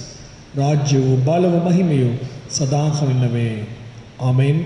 ವಿಶ್ವಾಸದಿಂದ ದೇವರ ಆಶೀರ್ವಾದ ಹೊಂದಿಕೊಳ್ಳೋಣ. ಎಲ್ಲ ಗ್ರಹಿಕೆಯನ್ನು ಮೀರುವ ದೇವ ಶಾಂತಿಯು ನಮ್ಮ ಕರ್ತನಾಗಿರುವ ಯೇಸು ಕ್ರಿಸ್ತನ ಜ್ಞಾನದಲ್ಲಿಯೂ ಪ್ರೀತಿಯಲ್ಲಿಯೂ ನಿಮ್ಮೆಲ್ಲರ ಹೃದಯಗಳನ್ನು ಮನಸ್ಸುಗಳನ್ನು ನೆಲೆಗೊಳಿಸಿ ಕಾಯಲಿ. ತಂದೆ, ಕುಮಾರ, ಪವಿತ್ರಾತ್ಮನೆಂಬ ಸರ್ವಶಕ್ತ ದೇವರ ಆಶೀರ್ವಾದವು ನಿಮ್ಮೊಳಗೆ ನೆಲೆಸಿ ನಿಮ್ಮ ಸಂಗಡ ಯಾವಾಗಲೂ ಇರಲಿ.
ಸರ್ವಶಕ್ತನಾದ ನಮ್ಮ ದೇವರೇ, ನಮಗೆ ಮಾರ್ಗವಾಗಿರುವ ಆತನೇ, ಈ ಬೆಳಗಿನ ಸಮಯದಲ್ಲಿ ಸ್ವಾಮಿ ನಾವೆಲ್ಲರೂ ನಿನ್ನನ್ನು ಆರಾಧಿಸುವಂತೆ ಸ್ತುತಿಸುವಂತೆ ನಮಗೆ ನೀಡಿದಂಥ ಸದವಕಾಶಕ್ಕಾಗಿ ನಿನ್ನನ್ನು ವಂದಿಸ್ತೇವೆ ಸ್ವಾಮಿ. ದೇವರೇ, ಈ ಆರಾಧನೆಯಲ್ಲಿ ಯಾವುದಾದ್ರೂ ತಪ್ಪು ದೋಷಗಳು ಕಂಡು ಬಂದಲ್ಲಿ ಸ್ವಾಮಿ ನಮ್ಮನ್ನು ಕ್ಷಮಿಸೆಂಬುದಾಗಿ ನಿನ್ನಲ್ಲಿ ಪ್ರಾರ್ಥಿಸ್ತೇವೆ. ಲೋಕದೊಳಕ್ಕೆ ಹೋಗುವಾಗ ನಾವು ಅನುದಿನದ ಬಾಳಿನಲ್ಲಿ ನಮ್ಮ ಎಲ್ಲ ಕೆಲಸಗಳಲ್ಲಿ ನಮ್ಮ ಮಾರ್ಗವಾಗಿರೋ ಸ್ವಾಮಿ ನಿನ್ನನ್ನೇ ನಂಬಿ ಬಾಳುತ್ತಾ ಆ ಮಾರ್ಗದಿಂದ ನಾವು ಮುಂದೆ ಸಾಗುವಂತ ನಡೆಸು. ಇದೇ ಪವಿತ್ರವಾದ ಮತ್ತೊಂದು ಪರಿಶುದ್ಧ ಆರಾಧನೆಯಲ್ಲಿ ನಾವೆಲ್ಲರೂ ಕೂಡ ಪಾಲ್ಗೊಳ್ಳುವಂತೆ ನಮಗೆ ಸಹಾಯ ನೀಡು. ಘನ ಮಾನ ಮಹಿಮೆ ನಿನಗೆ ಸಲ್ಲಿಸ್ತೇವೆ. ಮಾರ್ಗವೂ ಸತ್ಯವೂ ಜೀವವೂ ಆಗಿರುವಂತಹ ಯೇಸುವಿನ ದಿವ್ಯನಾಮದಲ್ಲಿ ದೀನಭಾವದಿಂದ ಬೇಡಿದ್ದೇವೆ ಸ್ವಾಮಿ. ಆಮೇನ್.